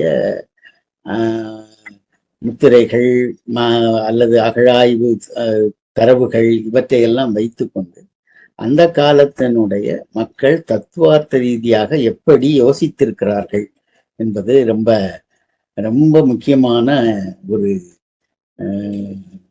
கட்டுரையாக நான் கருதுகிறேன். அதுல வந்து இந்த ஃபெர்டிலிட்டி, அந்த வளமை குறியீடு பற்றி டெரன்ஸ் சொன்ன விளக்கங்கள் ரொம்ப ரொம்ப சிறப்பாக இருந்தது. ஏன்னா நாட்டார் வழக்காட்டியலில் நாங்கள் வந்து அதை சொல்லி கொடுக்குறோம். ஆனா இந்த தத்துவார்த்த ரீதியாக இப்படியும் விளக்கலாம் என்கின்ற விஷயம் வந்து இன்னைக்கு டெரன்ஸ் அவர்களுடைய உரையில் இருந்து நம்ம புரிந்து கொள்ள முடிகிறது. இங்கேயுமே நிறைய இருக்கு, இப்பொழுதும் மக்களால் கடைபிடிக்கப்பட்டு வருகின்றன. நாட்டார் சமயங்கள் எல்லாவற்றிலும் இது காணப்படுகிறது. நாட்டார் தெய்வ வழிபாடுகளில் காணப்படக்கூடிய விஷயங்கள், குறிப்பாக அந்த பெண்கள் அந்த அடிவயிற்றிலிருந்து, பெண்ணினுடைய அடிவயிற்றிலிருந்து முளைத்து எழக்கூடிய அந்த செடி, அப்புறம் பெருவயிறு பற்றியும் வந்து சொன்னாங்க. இவையெல்லாம் வளமையினுடைய குறியீடு. மானிடவியல் வந்து முக்கியமான கான்ட்ரிபியூஷன் எல்லாம் நமக்கு தந்திருக்குது.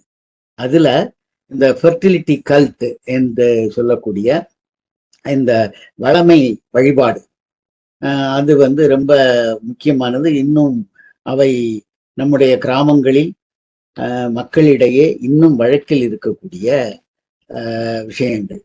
அப்ப இதுல இருந்து நாம என்ன புரிந்து கொள்ள முடிகிறது அப்படின்னு சொன்னா, இந்த வளமை குறியீடுகள் பண்பாட்டுக்கு பண்பாடு பல்வேறு விதமான நாட்டார் சமயங்களில்னு சொன்னேன். நாட்டார் சமயம்னு நான் சொல்லல, நாட்டார் சமயங்களில் காணப்படக்கூடிய ஒவ்வொரு நாட்டார் தெய்வ வழிபாடும் ஒரு சமயம்தான், சமய நடவடிக்கை தான். அப்போ இவை வந்து பன்மைத்துவத்தினுடைய முக்கியமான ஒரு தன்மை. இவற்றை எல்லாவற்றையும் ஒன்று சேர்த்து ஒற்றைப்படுத்தக்கூடிய முயற்சியை இன்றைய இந்துத்துவா செய்து கொண்டிருக்கிறது என்பதையும் நாம கவனத்தில் எடுக்க வேண்டியிருக்கிறது. ஏன்னா வெளிநாட்டிலிருந்து கிறிஸ்தவ சமயங்கள் வந்த பரவுகின்ற போது அவர்களுக்கு முடியல.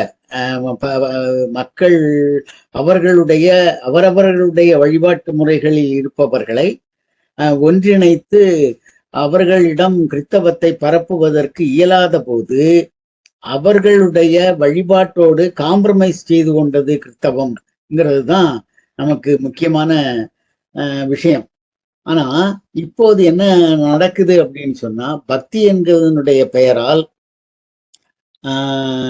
முதல்ல வைணவம் வேற சைவம் வேற இந்த இருந்த இவற்றை எல்லாவற்றையும் இணைத்து ஒன்றாக்கி இந்து சமயம் அப்படின்னு ஒண்ணு ஆக்கிக்கிட்டு இப்போ இருக்கக்கூடிய நாட்டார் தெய்வ வழிபாடுகள் எல்லாம் இந்து சமயத்தினுடைய வழிபாடுகள் தான் என்று அவர்களுக்கு சொல்லப்பட்டு அவற்றையெல்லாம் ஒன்றிணைத்து இது இந்துத்துவ கோட்பாட்டுக்குள்ள வரக்கூடிய விஷயங்கள் தான் அப்படிங்கிற ஒரு முயற்சியை தொடர்ச்சியாக செய்து கொண்டிருக்கிறார். நம்முடைய தீசு நடராஜன், பேராசிரியர் தீசு நடராஜன் அவர்களுடைய கருத்தில் சொல்ல போனால் வைதீகத்தினுடைய உறிஞ்சு திறனாக இது இருக்கிறது இன்றைய காலகட்டத்தில். அதனாலதான் நமக்கு இப்ப பாக்குறோம், சுடலமாடசாமிக்கு அது கும்பாபிஷேகம், அல்லது நம்முடைய முத்தாரம்மன் மாதிரிப்பட்ட நாட்டார் தெய்வங்களுக்கு வந்து கும்பாபிஷேகம் இருக்கு. கும்பாபிஷேகம் வருகின்ற போதே அங்க யாரு வர்றாங்க அப்படின்னா பிராமணியம் உள்ள வந்தாச்சுன்னு அர்த்தம். இந்த மாதிரி பட்ட முயற்சிகள் எல்லாம் நடைபெற்று கொண்டிருக்கிறது. அதனால் நமக்கு வந்து இங்கு இருக்கக்கூடிய பண்பாட்டை தெளிவாக புரிந்து கொண்டு அதன்படி நாம வந்து பணி செய்வதற்கு வந்து ஏராளம் இருக்கின்றன. அவற்றை வந்து நாம எளிதில் புறக்கணித்து விட இயலாது. ஏனென்றால் பண்பாட்டு நடவடிக்கைகளின் மூலமாக நம்முடைய எதிரிகள் நம்மிடையே புகுந்து நம்முடைய மக்களிடம் புகுந்து செல்கிறார்கள். அதற்கு எதிர்வினையாற்ற வேண்டும் என்றால் நாம இதே மாதிரிப்பட்ட விஷயங்களை தெளிவாக தெரிந்து கொள்ள வேண்டி இருக்கிறது. அந்த அடிப்படையில் இன்றைய தத்துவ உரையாடல் மிக சிறப்பாக தொடங்கி வைத்திருக்கிறது. இன்னும் அடுத்தடுத்த சாப்டர்ல நிறைய விஷயங்கள் இருக்கு.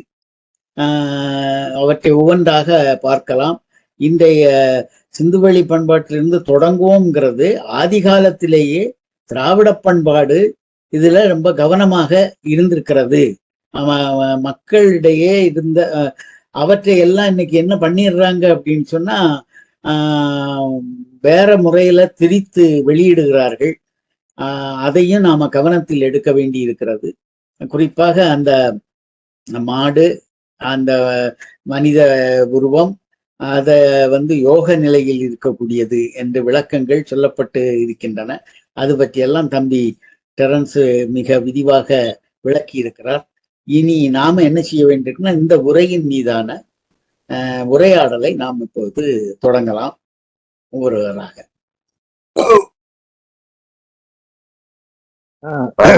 வணக்கம்.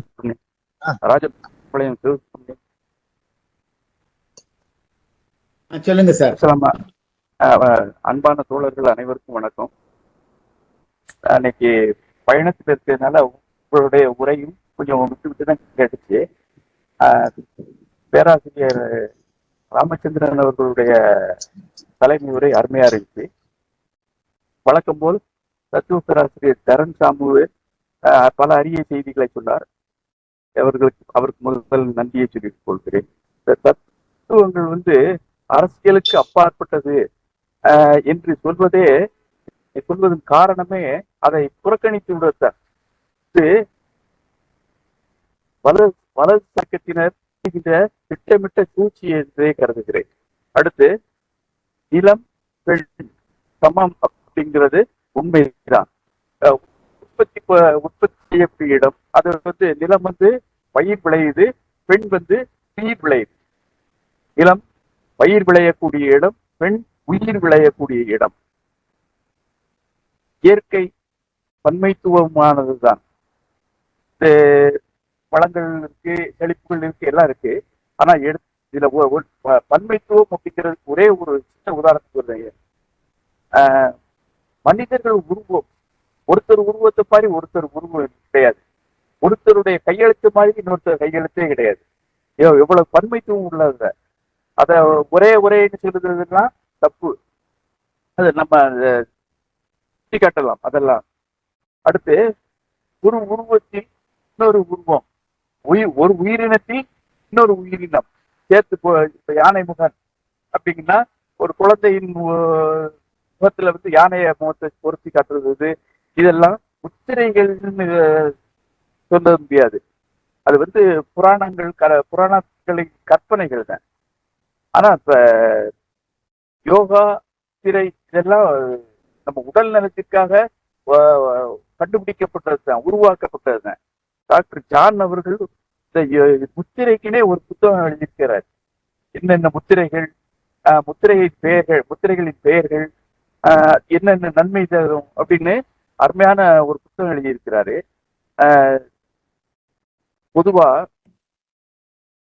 பொதுவாக பார்க்கும்போது இந்த பொருள் முதல்வாதத்திற்கும் கருத்து முதல்வாதத்திற்கும் அன்றைய காலம் தொட்டு இன்றைய வரை ஒரு மோதல், ஒரு போராட்டம் நடந்து கொண்டே இருக்கிறது என்பதை காட்டுகிறது. இந்த சிந்து வெளியிலிருந்து தொடங்குவோம் அப்படிங்கிறது இப்ப அகழாய்வின் மூலம் கண்டுபிடிக்கப்பட்ட பொருளின் மூலம் தமிழர்களுடைய தொன்மை ரொம்ப அதிகமாச்சு. ரொம்ப 5000 ஆண்டுகளுக்கு முன்னாடி உள்ளவங்க. ஆக தெற்கிலிருந்து வரலாற்றை தொடங்குவோம் அப்படிங்கிற தாய்ப்பா சொல்லி என்னுடைய பின்னோட்டத்தை நிறைவு செய்ய வாய்ப்புக்கு நன்றி, வணக்கம். ராமச்சந்திரன் தோழர், நான் பேசலாங்களா? பேசுங்க. வணக்கம். ரொம்ப அற்புதமான ஒரு உரை. முதல் முறையாக ஒருங்கிணைப்பு செய்தா சொன்னாரு. இருந்தாலும் ஒருங்கிணைப்பு ரொம்ப அழகா, ரொம்ப உயிரோட்டுள்ளதான் போய் செஞ்சிட்டு இருக்காரு. அவருக்கு நம்முடைய வாழ்த்துக்கள்.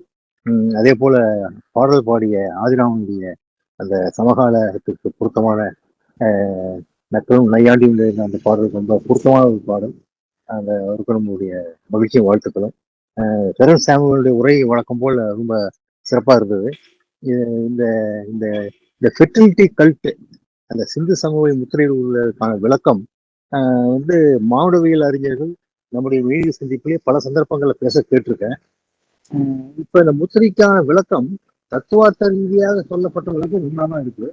அப்ப இது வந்து மானுடவியலானுடைய அந்த விளக்கம்னு எடுத்துக்கிறதா, அல்லது இது தத்துவ சார்ந்த ஒரு விளக்கம் எடுத்துக்கிறதா? இவர் ராமச்சந்திரன் கூட சுட்டி காட்டினாரு. அப்படிங்கிற குழப்பம் இருக்கு. பட் அந்த சொல்லப்பட்ட கருத்துல நமக்கு உடன்பாடு தான். அந்த ஃபெர்டிலிட்டிங்கிற அம்சத்தை தான் வந்து அது குறிக்குது. வளமை, வளப்பம், ஒன்று பலவாகுதல் அப்படிங்கிற அந்த தன்மைகள் தான் அந்த முத்திரை குறிக்குது அப்படிங்கிற கருத்து சரிதான்ங்கிறத உணர முடியுது. இருந்தாலும் கூட இது வந்து தத்துவத்தின் அடிப்படையான விளக்கமா அல்லது மானுடவியலாளர் சொல்கிற அந்த விளக்கமாங்கிறத கொஞ்சம் கேள்விப்பட்டா நல்லா இருக்கும். அப்புறம் அந்த ரிஷபம் அந்த அந்த சொன்ன கருத்து வந்து ரொம்ப கொண்டு கூட்டி சொன்ன மாதிரியான ஒரு இதா இருந்தது. அதுக்கு வந்து லாஜிக்கல் எக்ஸ்பிளனேஷன் ஆஃபர் அது வந்து ஒரு ரேஷனலா இருக்கிற மாதிரி எனக்கு தோணல. இது வந்து எப்படி ஃபெர்டிலிட்டிக்கு வந்து எப்படி விளக்கமா ஒவ்வொன்றும் சொல்ல முடிஞ்சதோ, அந்த லைட்ல இருந்து பயிர் விளையிறதுங்கிற ஒரு குறியீடு தானே. அவர் சொன்னாரு, சுப்பிரமணியம் சொன்னார் இல்லையா, அதாவது வயல்ல இருந்து பயிர் விளையுது, பயிர் விளையுதுங்கிறது அது ரொம்ப நேரடியான குறியீடா இருக்கு. ஆனா இந்த ரிஷப வாகனத்தை வந்து அப்படி சொல்றது அது வந்து ரொம்ப ஃபார்ஃபெட்ச்டு இமேஜினேஷன் மாதிரி தெரியுது. அதுக்கு ஏதாவது ஃபர்தரா நீங்க சப்ஸ்டான்ஷியேட் பண்ண முடியும்னா அதை பண்ணுங்க. ரொம்ப ஒரு அற்புதமான உரை. அப்புறம் இன்னொன்னு, இந்த இந்த முத்திரைக்கான சிந்து சமவெளி முத்திரைக்கான விளக்கத்தை நீங்க சொல்லும் பொழுது அது வந்து ஆரியத்துக்கு எதிராக அங்க ஒரு பண்பாடு நிலவுனது அப்படின்னு சொன்னீங்க. அதாவது அங்க நிலவிய பண்பாடு பிற்காலத்தில் வந்த ஆரிய பண்பாடுக்கு எதிரானதுன்னு தான், இயல்பான பண்பாடு தான் சொல்ல முடியுமே தவிர, இங்கேயே ஆரியம் நிலவியதாகவும் அந்த ஏகத்துவத்துக்கு எதிரான பன்மைத்துவத்தை நிலைநாட்டினாங்க சிந்து சமவெளி மக்கள் அப்படின்னு எடுத்துக்க முடியுமா? ஆனா உங்களுடைய உரையில அந்த தொடி இருந்தது. அதை கொஞ்சம் விளக்கமா சொன்னீங்கன்னா நல்லா இருக்கும். நன்றி, வணக்கம்.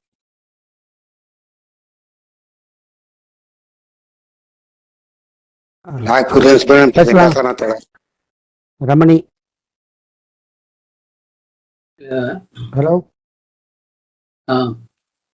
பேசலாமா? ஹலோ, வணக்கம் அனைவருக்கும். பேராசிரியர் டெரன்ஸ்னுடைய உரை ரொம்ப அற்புதமாக இருந்தது.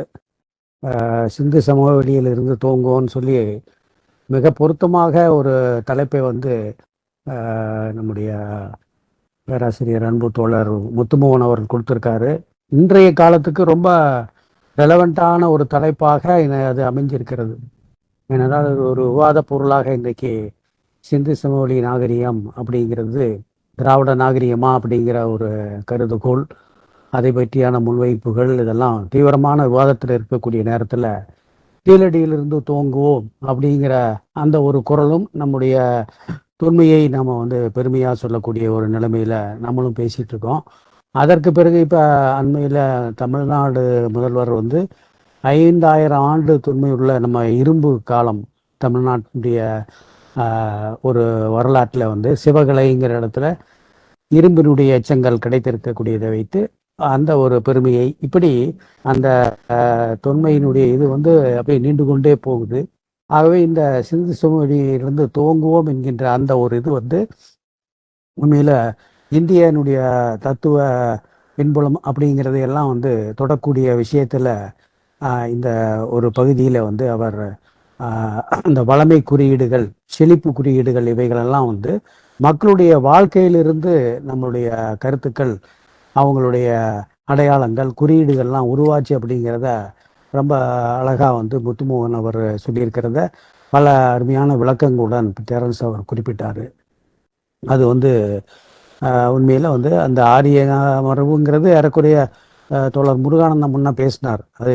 அது அவர் நிச்சயமாக டெரன்ஸ் அவர்கள் விளக்குவார். அது பின்னாடி வந்தது தான். வேத காலம்ங்கிறது அது அவங்க வேத மரபுங்கிறதெல்லாம் பின்னாடி ஏறக்குறைய ஒரு 500-1000 ஆண்டுகளுக்கு பிறகு அவர்கள் இந்த இதற்கு பிறகு வந்தவர்கள் தான் அப்படிங்கிறதான் வரலாற்று குறிப்புகள் இருந்து தெரியக்கூடிய விஷயம். ஆகவே இது ஒரு பூர்வீகமாக நம்முடையது ஒரு ஒரு உலகாயுத கருத்துக்கள் அடிப்படையில் அவங்களுடைய வாழ்க்கை அமைந்திருப்பதை தான் குறிப்பிடுகிறது. அதிலிருந்து சில கடவுள் நம்பிக்கைகள் பிறந்திருக்கிறதாம். இந்த மாதிரியான அந்த ரிஷப இதிலிருந்து அதிலிருந்து புதிங்கிற கருத்தாட்டமும் சிவன் அப்படிங்கிற வழிபாடும் இவைகளெல்லாம் பிற்காலத்தில் தோன்றி இருக்கக்கூடியலாம் கூடலாம் அப்படிங்கிறது. இது மாதிரி பல கருதுகோள்கள் சிந்து சமவெளியிலிருந்து பிறந்திருக்கக்கூடிய ஒரு நிலைவை பார்க்குறோம்.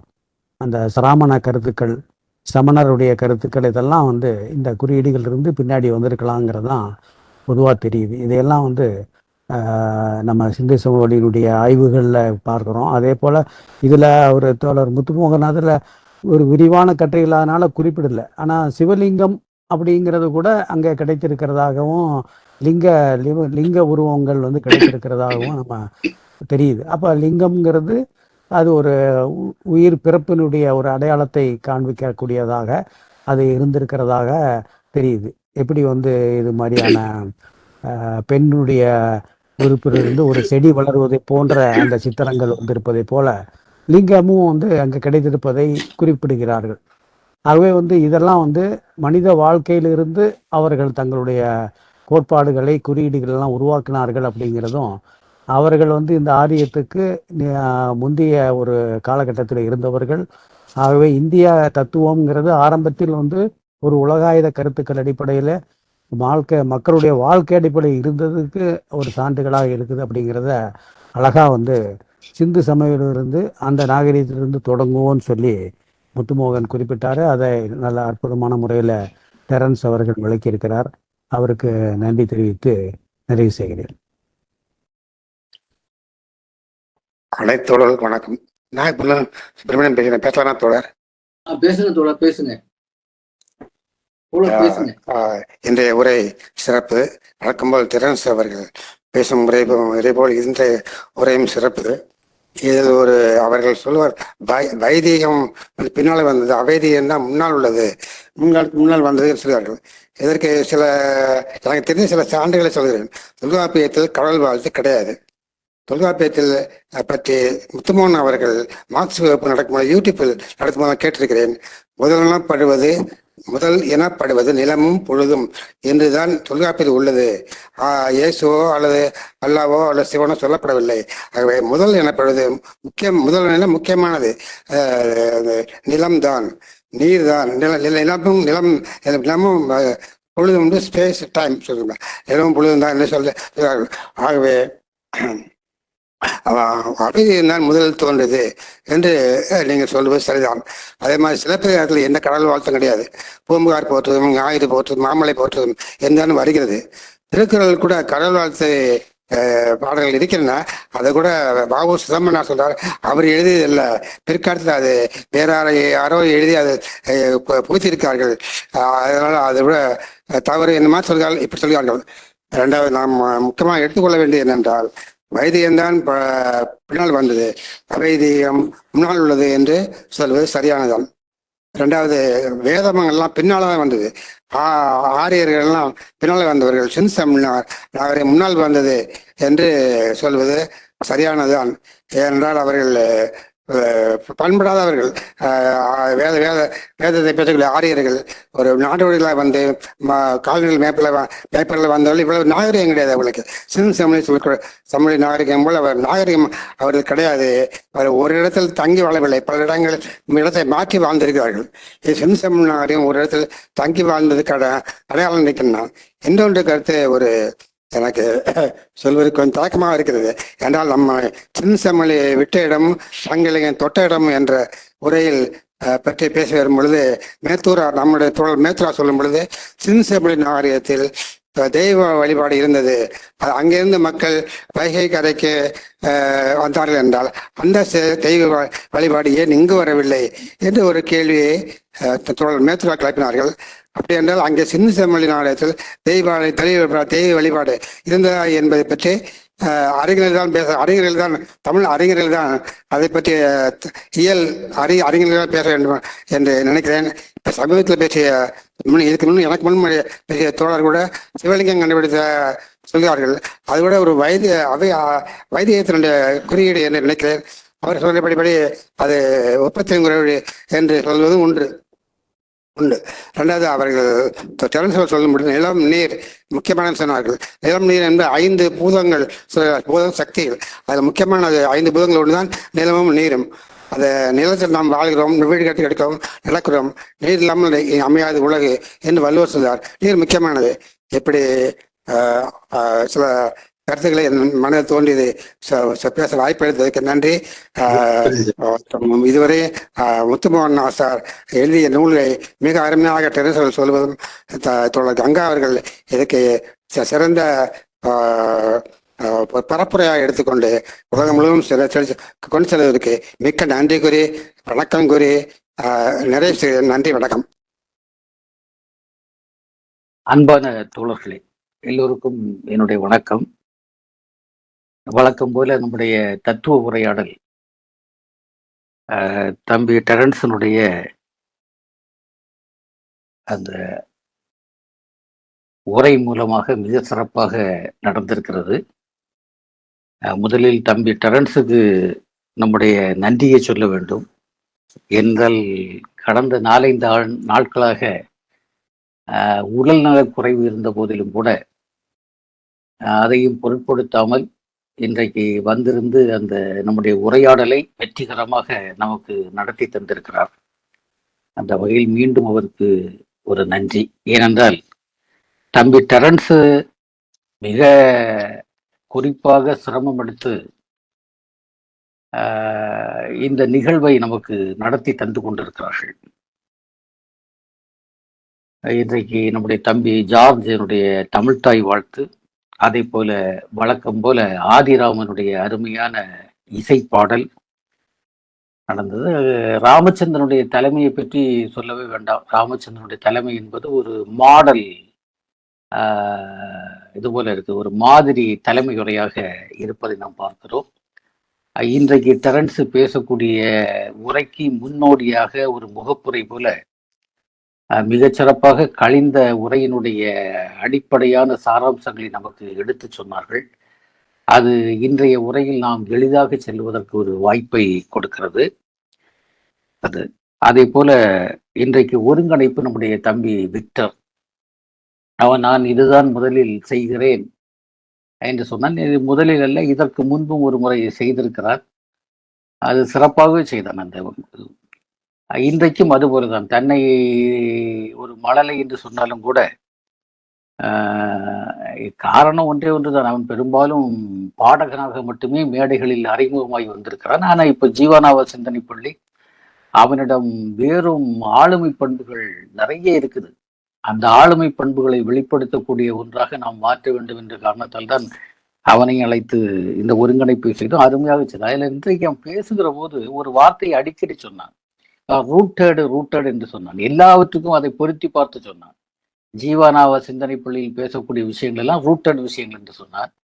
அதே போல ஆதிராமனுடைய பாடலை பேசுகிற போதும் அது ரூட்டட் என்று சொன்னார். அந்த அந்த அந்த பிரயோகம் சிறப்பாக இருந்தது. அது ரூட்டட் என்று சொன்ன ஒரு பிரயோகம் ஒரு நல்ல பிரயோகமாக இருந்தது. தம்பி விக்டருக்கும் வாழ்த்துக்கள். அதே போல இன்னொரு செய்தியை சொல்ல வேண்டியது, இன்றைக்கு நம்முடைய இது நடந்து கொண்டிருக்கும் போது ஒரு திரையிலே ஒரு படம் வந்திருந்தது, பார்த்திருப்பீர்கள், ஒரு புகைப்படம். அந்த புகைப்படம் வேறு ஒன்றுமில்லை, நேற்று நாகர்கோவில் அரசு கலைக்கல்லூரியும் தமிழ்நாடு கலை இலக்கிய பெருமன்றமும் இணைந்து நாவா நினைவு கருத்தரங்கத்தை நடத்தியது. அந்த நாவா நினைவு கருத்தரங்கத்தினுடைய புகைப்படம் தான் இந்த அறையிலே காட்டப்பட்டது. இந்த திரையிலே காட்டப்பட்ட அந்த படத்தை நம்முடைய தோழர் ரமணி அவர்கள் அதை இந்த ஸ்கிரீன்ல காட்டி கொண்டிருந்தார். சிறப்பாக இருந்தது அந்த கருத்தரங்கம்.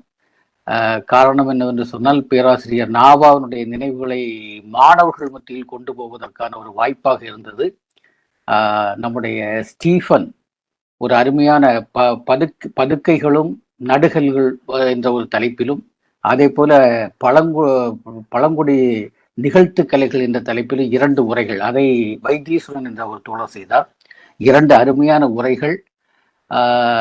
நடந்தது. காலை ஒரு 11 மணிக்கு தொடங்கி 1 மணி பக்கத்திலே அந்த கருத்தரங்கு நடைபெற்றது.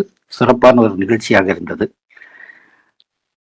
இன்றைய உரைக்கு வருகிற போது மிக அருமையான சில விஷயங்களை இன்றைய உரை கொண்டிருக்கிறது என்று நினைக்கிறேன்.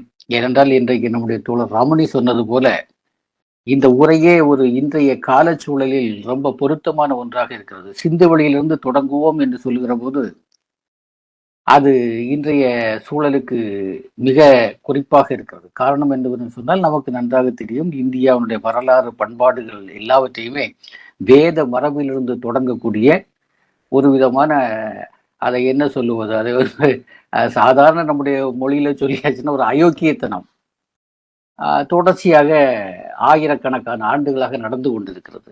ஏனென்றால் இந்த வேத மரபெல்லாம் இங்கே வருவதற்கு முன்பு, அதனுடைய தொடக்கம் என்று சொன்னாலே 3500 ஆண்டுகள் தான். அந்த 5000 ஆண்டுகளுக்கு முன்பே மிகச்சிறப்பான ஒரு நாகரிகத்தை நாம் பெற்றவர்களாக இருக்கிறோம்.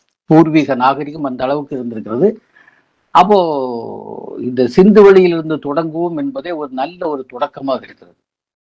நம்முடைய வேர்கள் எங்கே கிடக்கின்றன என்பதை நாம் அறிவதற்கான ஒரு மிகப்பெரிய முயற்சியாக இருக்குது. அதுல முத்துமோகனனுடைய இந்த விஷயங்களை கொண்டு வந்து நமக்கு தந்திருக்கக்கூடிய முறையில வந்து நிறைய விஷயங்கள், குறிப்பாக நிலமும் பெண்ணும் ஒருபோல பார்த்த ஒரு பார்வை அந்த சமூகத்திலே இருக்கிறது, சிந்துவெளி சமூகத்திலே அந்த நாகரிகத்திலே இருக்கிறது என்பது, நம்முடைய மக்கள் இயற்கை சார்ந்த மக்களாக இருந்திருக்கிறார்கள்.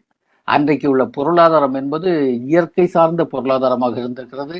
அன்றைக்கு உற்பத்தி செய்யக்கூடிய சமூகமும் அதே போல கைவினைஞர் சமூகமாக இணைந்த ஒரு சமூகமாக அந்த சமூகம் இருந்திருக்கிறது. எல்லோருமே உற்பத்தியாளர்கள். அங்கே மேல் கீழ் என்ற ஒரு ஒரு ஒரு மிகப்பெரிய வேறுபாடுகள் எல்லாம் உருவாகாத சமூகமாக இருந்திருக்கிறது. மிகப்பெரிய நாகரிகமாக அது இருக்கிறது, அற்புதமான நாகரிகமாக இருக்கிறது. ஏன்னா வேற ஒன்றும் அங்க உள்ள செங்கல், ஏன்னா லட்சக்கணக்கான சதுர கிலோமீட்டரில் பறந்து நின்ற ஒரு நாகரிகம் சிந்துவெளி நாகரிகம். ஆனால் எல்லா இடத்தில் கிடைத்த செங்கல் ஒரே அளவில் இருக்கிறது. செங்கலுடைய வடிவம் எல்லோருமே ஒரே அளவுக்கு அந்த லட்சக்கணக்கான சதுர கிலோமீட்டரில் இருக்கிறது என்று சொன்னால் எவ்வளவு நுட்பமான தொழில்நுட்பம் அன்றைக்கு நம்முடைய பூர்வீக மக்கள் கைவசம் வைத்திருந்தார்கள் என்பதை காட்டுகிறது. ஒழுங்கான தெருக்கள், அங்கே குளிப்பதற்கு இடம், கழிவிடங்கள் என்று சொல்லி பல விஷயங்களை அந்த நாகரிகம் காட்டுகிறது. அந்த நாகரிகம் என்பது விவசாயம் சார்ந்த ஒன்றாக இருக்கிறது என்பதை நம்ம முத்துமோகனனும் நம்முடைய அறிஞர்கள் அது வந்து இன்னைக்கு வந்து அது எஸ்டாப்ளிஷ், ஏன்னா வந்து திராவிட நாகரிகம் என்பதே திராவிட அடித்தளம் என்று சொல்லக்கூடிய விஷயத்தை இன்றைக்கு பெரும்பாலான அறிஞர்கள் நமக்கு இன்றைக்கு அதை அங்கீகரிக்கிறார்கள். ஒரு சிலரை தவிர வலதுசாரிகளாக இருக்கக்கூடியவர்கள், குறிப்பாக வேத மரபை தூக்கி பிடிப்பவர்கள் தங்களுடைய பூர்வீகத்தை அங்கே கொண்டு செல்வதற்காக பல விஷயங்களை செய்கிறார்களே தவிர, ஏனென்றால் அந்த நாகரிகத்தை இன்றைக்கு நாம் பார்த்து கொண்டிருக்கிறோம். சிந்துவெளி சரஸ்வதி நாகரிகம் என்று சொல்ல தொடங்கி இருக்கிறார்கள். அப்படிப்பட்ட ஒரு தன்மையை பார்க்கிறோம். அந்த இடத்துல வந்து நமக்கு முத்துமோகனனுடைய வைப்புகள், முன்வைப்புகள் எல்லாமே மண் சார்ந்த, மக்கள் சார்ந்த, மரபுகள் சார்ந்த ஒரு விஷயமாக இருக்கிறது. அது ஒரு பெரிய ஒரு விஷயமாக இருக்குது. நமக்கு வந்து நம்முடைய சிந்தனைகளை, இந்திய சிந்தனை மரபை எங்கே இருந்து தொடங்குவது என்ற ஒரு கேள்விக்கான ஒரு விடையாக இருக்கிறது. இந்தியா முழுவதற்குமான ஒரு நடைமுறை என்று வருகிற போது நாம் சிந்து வழியிலிருந்து தொடங்குவோம் என்பது மிகச்சிறப்பாக இருக்கிறது. விவசாயம் சார்ந்த அந்த மக்கள் மத்தியில ஒரு முக்கியமான விஷயம், அண்மை காலமாக அதை பற்றியுள்ள சில விஷயங்களை படித்து வருகிற போது கிடைத்த ஒரு முக்கியமான விஷயம், அங்கே சிந்து வழியில எக்கச்சக்கமான விஷயங்கள்லாம் கிடைக்குது அகழ்வாய்வில். ஆனால் அங்கே வந்து போர்க்கருவிகளோ போர் தளவாடங்களோ இதுவரை கிடைக்கவில்லை என்ற ஒரு செய்தியை நாம் அறிகிறோம். அப்ப அதற்கு அர்த்தம், அந்த விவசாய மக்கள் விவசாயம் சார்ந்து வாழ்ந்தார்கள், விவசாய பண்பாடோடு வாழ்ந்தார்கள் என்பது மட்டுமல்லாமல் மிகப்பெரிய அளவுக்கு சமாதான விரும்பிகளாக இருந்திருக்கிறார்கள். நாம் இன்றைக்கு 20ஆம் நூற்றாண்டிலே அகிம்சை அகிம்சை என்று சொல்லுவோம். காந்தியினுடைய அகிம்சையை பற்றி எல்லாம் பேசுகிற போது அதற்கான ஒரு வேர் கூட அங்கே கிடக்கிறது என்று சொல்லலாம். அந்த சிந்துவெளி நாகரிகத்திலே போர்கள் நடந்ததற்கான அந்த தடயங்கள் எதுவும் இல்லை, கருவிகள் இல்லை என்று சொல்லுகிற போது அந்த மக்கள் மண்ணின் மீதும் மக்கள் மீதும் எந்த அளவுக்கு நேசமாக இருந்திருக்கிறார்கள் என்பதை காட்டக்கூடிய ஒன்றாக இருக்கிறது. இதெல்லாம் பார்க்கிற போது என்னன்னா ஒரு முக்கியமான விஷயம் வந்து அந்த கருவறை என்பதை பற்றி சொல்லக்கூடிய ஒரு விஷயம். ஏன்னா பெண்ணை பெண்ணினுடைய அந்த பிறப்பு அந்த யோனியை வந்து ஒரு முக்கியமான ஒரு விஷயமாக காட்டுவது, அல்லது கோவில்ல கூட கருவறை என்று சொல்லுவதை எல்லாம் இணைத்து, அப்ப கருவறை என்பது ரொம்ப, அதாவது புதிய விஷயங்களை பிறப்பிக்கக்கூடிய ஒரு இடம். அந்த வகையில தான் பெண்ணை உயர்த்தி காட்டுவதும் அதே மாதிரிப்பட்ட தன்மை தான் கோவில்ல கூட கருவறை என்று சொல்லக்கூடிய ஒரு விஷயத்தை கூட இங்க அண்ணன் காட்டியிருக்கக்கூடியது. அதே போல சிந்துவெளியில் கிடைத்த அந்த முத்திரைகளை வைத்துக்கொண்டு பலவிதமான வியாக்கியானங்கள் செய்து கொண்டிருப்பதையும் கூட அண்ணன் இந்த இடத்திலே குறிப்பாக காட்டுகிறார். குறிப்பாக அங்கே ஒரு யோக நிஷ்டையில் இருக்கக்கூடிய ஒரு ஆண் உருவத்தை வைத்துக்கொண்டு அது சிவயோகி என்று சொல்லக்கூடிய ஒரு விஷயம் இருக்கிறது. அந்த டைம்லேயே பசுபதி என்று சொல்லக்கூடிய ஒரு போக்கும் இருக்கிறது. அதெல்லாம் இல்லை, அதற்கு பதில் அது பெரும்பாலும் சமண மதத்தினுடைய முதல் தீர்த்தங்கரர் ரிஷபதேவராக இருப்பார் என்று சொல்லுகிற போது நமக்கு அது ஒரு புதிய வெளிச்சத்தை கொடுக்கக்கூடிய ஒன்றாக இருக்கிறது. அந்த வகையில இன்றைய உரை என்பது நமக்கு நம்முடைய கண்களுக்கு, நம்முடைய கண்ணோட்டத்திற்கு ஒரு வீரியத்தையும் வீச்சையும் அளிக்கக்கூடிய ஒரு உரையாக இருக்கிறது. இன்னும் தொடர்ந்த உரைகள் என்பது நமக்கு இன்னமும் வெளிச்சங்களை தரும் என்று நினைக்கிறேன். அந்த வகையில இந்த நிகழ்ச்சியில கலந்து கொண்ட தோழர்கள், மெய்நிகர் மேடையில் கலந்து கொண்ட தோழர்கள், அதே போல முகநூல் நிரலில் கலந்து கொண்ட தோழர்கள் எல்லோருக்கும் என்னுடைய வணக்கங்களையும் வாழ்த்துக்களையும் தெரிவித்து, நம்முடைய தம்பி டெரன்ஸுக்கு நான் மீண்டும் ஒரு முறை நம்முடைய ஜீவானாவா சிந்தனை பள்ளியின் சார்பில் நன்றிகளை தெரிவித்து முடிக்கின்றேன். நன்றி, வணக்கம். முடிச்சிடலாமே கங்கா? முடிச்சிடலாம்ல. அப்ப விக்டர் சொல்லுங்கண்ணே. எப்படி நீ முடிச்சிடலாமா? முடிச்சிடலாண்ணே. முடிச்சிடலாம். அப்ப நீ பாட்டு பாடுறியா? டெரன்ஸ் பேசணுங்களா? ஆமா, டெரன்ஸ் பேசணுமா? டெரன்ஸ பேச கூப்பிடுங்க. சரிண்ணா. சரி. தோழர்கள் கொஞ்சம் முக்கியமான இந்த உரையாடலின் மேல் அதிகமான சில விஷயங்களை நம்ம தோழர்கள் அனைவரும் குறிப்பிட்டாங்க. ரொம்ப நன்றி. குறிப்பாக தோழர் சிவசுப்பிரமணியம் சொன்ன அந்த சில முக்கியமான சில விஷயங்கள், அது எப்படி இன்றைய காலகட்டத்தோடும் அவைகளை பொருத்தி பார்க்கிறது அப்படின்றது. அதே போல தோழர் ரமணி அவங்க சொல்லும் பொழுது அதை கீழடி இருந்து தொடங்குவோம் அப்படின்னு சொல்ற அடுத்த இன்னொரு தளத்துக்கு அவர்கள் எடுத்துட்டு சென்றது என்ன. அதே போல இன்றைய அரசு அதை எப்படி தொடர்ந்து இதை ஒரு முக்கியமான ஒரு அரசியல் போக்காகவும் மாற்றி இருக்கிறார்கள் அப்படின்னு சொல்ற விஷயத்தையும் தோழர் ரமணி அவர்கள் சொன்னார்கள். அதே போல தோழர் சுப்பிரமணியன் பேசும்பொழுது இந்த அவைதீகம் முந்தியது என்பதற்கான இன்னும் அதிகமான சில சான்றுகளையும் கூட அவர்கள் முன்வைத்து பேசினார்கள். தோழர்கள் அனைவருக்கும் ரொம்ப நன்றி. அதுல தோழர் காமு கேட்ட சில 3 கேள்விகள் நான் குறித்து வச்சேன். அதை மட்டும் சொல்லிடலாம்னு நினைக்கிறேன். எனக்கு என்னால நான் புரிந்து கொண்ட அளவுல என்னுடைய அந்த விளக்கத்தை நான் கொடுக்கலாம் அப்படின்னு சொல்லி நினைக்கிறேன். ஃபர்ஸ்ட் கேள்வி என்னன்னா, இது ஒரு மானுடவியல் விளக்கமா தத்துவ விளக்கமா அப்படின்னு சொல்ற அந்த கேள்வி. இது இந்த இப்ப எல்லாமே நம்ம கல்ச்சுரல் ஸ்டடீஸ்ல வரும் பொழுது டிசிப்ளினரி லெஸ் பவுண்டரிஸ் அப்படின்னு சொல்ற ஒரு இடத்துக்கு நம்ம உள்ள வந்துட்டோம். நம்ம இதுக்கு பேரு மானுடவியலா இல்லது இது தத்துவமா அப்படின்னு சொன்னா அது அப்படிலாம் ரொம்ப இன்னைக்கு உள்ள சூழல்ல பிரித்து பார்க்க முடியாத அளவுக்கு இடத்துக்கு வந்துட்டோம். அதுவும் ஒரு மார்க்சியர்களாக இருக்கும் பொழுது இதெல்லாம் ரொம்ப நம்மளுக்கு பழைய விஷயங்கள் தான். இயங்கியல் அப்படின்னு சொல்றதே எந்த இடத்துலையும் எந்த துறைக்கும் பெரிய ஒரு சுவர்லாம் ரெண்டுக்கும் மதில்கள்லாம் கிடையாது அப்படின்னு சொல்றத நம்ம பேராசிரியர் நாபா அவர்கள் தொடங்கிய அந்த ஆராய்ச்சி அந்த இடங்கள்ல இருந்தே நம்மளுக்கு ரொம்ப இயல்பாக நமக்கு பரிச்சயமான ஒரு விஷயம் அது. நமக்கு என்ன பேராசிரியர் நாவா எப்படி பல்வேறு துறைகளினுடைய அந்த அறிஞர்களை எல்லாத்தையும் இணைத்து அங்க மார்க்சியத்தை எப்படி செழுமைப்படுத்தினார் அப்படின்னு சொல்ற இடம்லாம் ரொம்ப அற்புதமான நமக்கு நடைமுறையில் கிடைக்கின்ற அந்த உதாரணங்கள் அப்படின்னு சொல்லி நினைக்கிறேன். இது ரெண்டையும் பிரித்து பார்க்க வேண்டிய அவசியம் இல்லை அப்படின்னு சொல்லி நினைக்கிறேன். என்னன்னா இன்னொரு முக்கியமான ஒரு விஷயம் என்னன்னா, இந்த தத்துவத்தை பேசுறவங்க எல்லாருமே தத்துவம் என்னதோ பெரிய ரொம்ப ரொம்ப ரொம்ப உயர்ந்த ஒரு விஷயமாகவும், மீதி உள்ள சப்ஜெக்ட்ஸ் எல்லாமே அதுலதான் அப்படி ஒரு கீழ் ஒரு லுக் டவுன் அப்பான் அப்படின்னு சொல்ற ஒரு ஆட்டிடியூட்ல பாக்குற விஷயங்கள்லாம் ரொம்ப இயல்பா இருக்கிற ஒரு சமூகத்துக்குள்ள மானுடவியல் இல்லாம நான் தத்துவம் பண்ணிடுவேன் அப்படின்னு சொல்லி நினைக்கிறதே கூட எனக்கு என்னது ஒரு அபத்தமான ஒரு விஷயமாக கூட தெரியும்.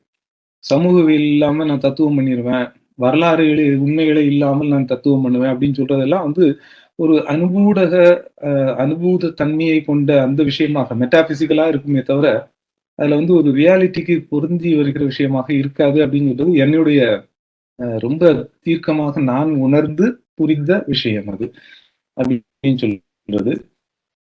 ரெண்டாவது வந்து தோழர் கேட்டது, காமத்தோழர் கேட்டது ரிஷபநாதருடைய அந்த விஷயம் எப்படி பொருந்தும் அப்படின்றது. இது ரிஷபநாதரை பொருத்தி பார்க்குவதற்கு நான் முயற்சி செய்யல. இந்த மாதிரியான முயற்சிகள் வரலாற்றில் நடந்திருக்கிறது அப்படின்னு சொல்றதை நான் சொல்ல விரும்புறேன். என்னன்னா, நம்மளுக்கு எப்பவுமே வந்து நமது சமயத்தை தூக்கி பிடிக்கணும் அப்படின்னு சொல்றதுக்காக பழமையில் உள்ள விஷயங்களை எல்லாம் நாங்கள் இது எங்களோடு சம்மந்தப்பட்டது அப்படின்னு சொல்லி பேசுகிற ஒரு அரசியல் என்பது, ஒரு தத்துவ அரசியல் என்பது எல்லா இடங்களிலும் இயல்பாக இருக்கிற ஒரு விஷயம்தான். இதைத்தான் இன்றைய இந்த வலதுசாரிகளும் இந்துத்துவவாதிகளும் கூட இந்த விஷயத்தை தான் செய்து வருகிறார்கள். இந்த ஒரு விஷயத்துலதான் நான் வந்து சைவர்களும் அதே போல இது கிடைத்திருக்கிற அந்த முத்திரை என்பது பசுபதி அப்படின்னு சொல்லி இது பண்ணுவதும், அதே போல ஜைனர்கள் இதை ரிஷபநாதர் என்று அதை கிளைம் செய்வதும், இதை எல்லாமே இந்த அவர்களுடைய அந்த அடையாள சம்பந்தப்பட்ட விஷயங்கள். அவர்கள் அதை வந்து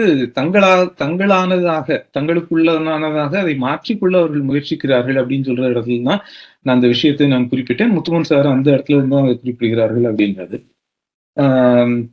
அதே போல இது நான் இந்த மாதிரி சொல்லியிருந்தேன் அப்படின்னு சொன்னா நான் மன்னிக்கணும். என்னன்னா, ஏற்கனவே இருந்த ஏகத்துவத்துக்கு எதிராக பன்மைத்துவத்தை வந்து சிந்துவெளி நாகரிகம் பேசியது அப்படின்னு சொல்ற மாதிரி நான் இந்த இடத்துலயும் குறிப்பிடல. அதை ரெண்டையும் எப்படி வேறுபடுத்தி பார்ப்பது அப்படின்னு சொல்ற ஒரு இடத்துல இருந்துதான். ஏன்னா இதுக்கு முன்னாடி இருந்தது வந்து இந்த ஏகத்துவத்தை பேசிய வைதீகம் வருவதற்கு முன்னால் இருந்தது இந்த பன்மைத்துவத்தை பேசிய சிந்துவெளி நாகரிகம் அப்படின்னு சொல்ற இடத்துலதான் நான் இந்த விஷயத்தை பேசினேன். எதுவும் இந்த பேச்சுல வந்து வேற ஏதாவது பொருள் மாறி இடந்த விஷயங்கள் எதுவும் இருந்துச்சுன்னா மன்னிக்க வேண்டும் என்று கேட்டுக்கொள்கிறேன். இதுதான் நான் பேச விரும்பிய விஷயம். வேற ஒன்றும் இல்லைன்னு நினைக்கிறேன். வேற தொடர்ந்து நம்ம அடுத்த உரையாடலும் தொடர்ந்து பேசலாம். நன்றி தோழர்களே. நன்றி. நன்றி அண்ணா. அண்ணா சைமன் சைமன் போட்டுட்டு பாப்போம். சரிண்ணே. சைமனை கூப்பிட்டுரும். அப்போ அண்ணன் சைமன் அண்ணை நிறைவு பாடல் தருமாறு அதான் புதியதொரு உலகம் செய்வோம் பாட அன்போடு அழைக்கிறேன். 338வது இணைப்பில் இணைந்திருக்க அனைத்து தோழர்களுக்கும் பணிவான வணக்கங்கள். நிறைவு பாடல். புதியதோர் உலகம் செய்வோ, கெட்ட போரிடும் உலகத்தை வேரோடு சாய்ப்போ. புதியதோர் உலகம் செய்வோ, கெட்ட போரிடும் உலகத்தை வேரோடு சாய்ப்போ. புதியதோர் உலகம் செய்வோ, கெட்ட போரிடும் உலகத்தை வேரோடு சாய்ப்போ. புதியதோர் உலகம் செய்வோம். பொது உடைமை கொள்கை திசையிட்டும் சேர்ப்போ. புனிதமோடாதை எங்கள் உயிர் என்று காப்போம். பொது உடைமை கொள்கை திசையிட்டும் சேர்ப்போம். புனிதமோடாத எங்கள் உயிர் என்று காப்போம். இதயமெல்லாம் அன்பு நதியினில் அணைப்போம். இதயமெல்லாம் அன்பு நதியினில் அணைப்போம். இது எனதென்னும் ஒரு கொடுமையை தவிர்ப்போம். இது எனதென்னும் ஒரு கொடுமையை தவிர்ப்போம். புதியதோர் உலகம் செய்வோ, புதியதோர் உலகம் செய்வோ. கெட்ட போரிடும் உலகத்தை வேரோடு சாய்ப்போ. புதியதோர் உலகம் செய்வோ. உணர்வெனும் கனலிடை அயர்வினை எரிப்போம். இடுபொருள் தனி எனும் மனிதரை சிரிப்போம். உணர்வெனும் கனலிடை அயர்வினை எரிப்போம். ஒரு பொருள் தனி எனும் மனிதரை சிரிப்போம். இயல்பொருள் பயன்தர மறுத்திடல் பசிப்போம். இயல்பொருள் பயன்தர மறுத்திடல் பசிப்போம். ஈவதுண்டாம் எனில் அனைவரும் புசிப்போம். ஈவதுண்டாம் எனில் அனைவரும் புசிப்போம்.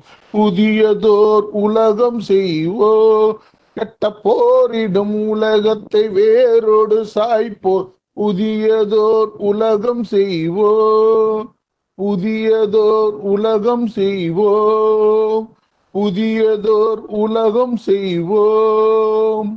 நன்றி தோழர்களே. சரி, அப்போ விக்டர்,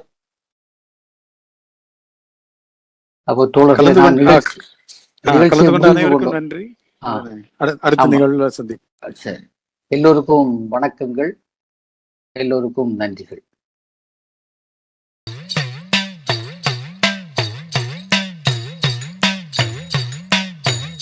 பிறப்பு ஒக்கும் எல்லா உயிர்க்கும் சிறப்பு ஒவ்வா செய்தொழில் வேற்றுமையான். பிறப்பு ஒக்கும் எல்லா உயிர்க்கும் சிறப்பு ஒவ்வா செய்தொழில் வேற்றுமையான்.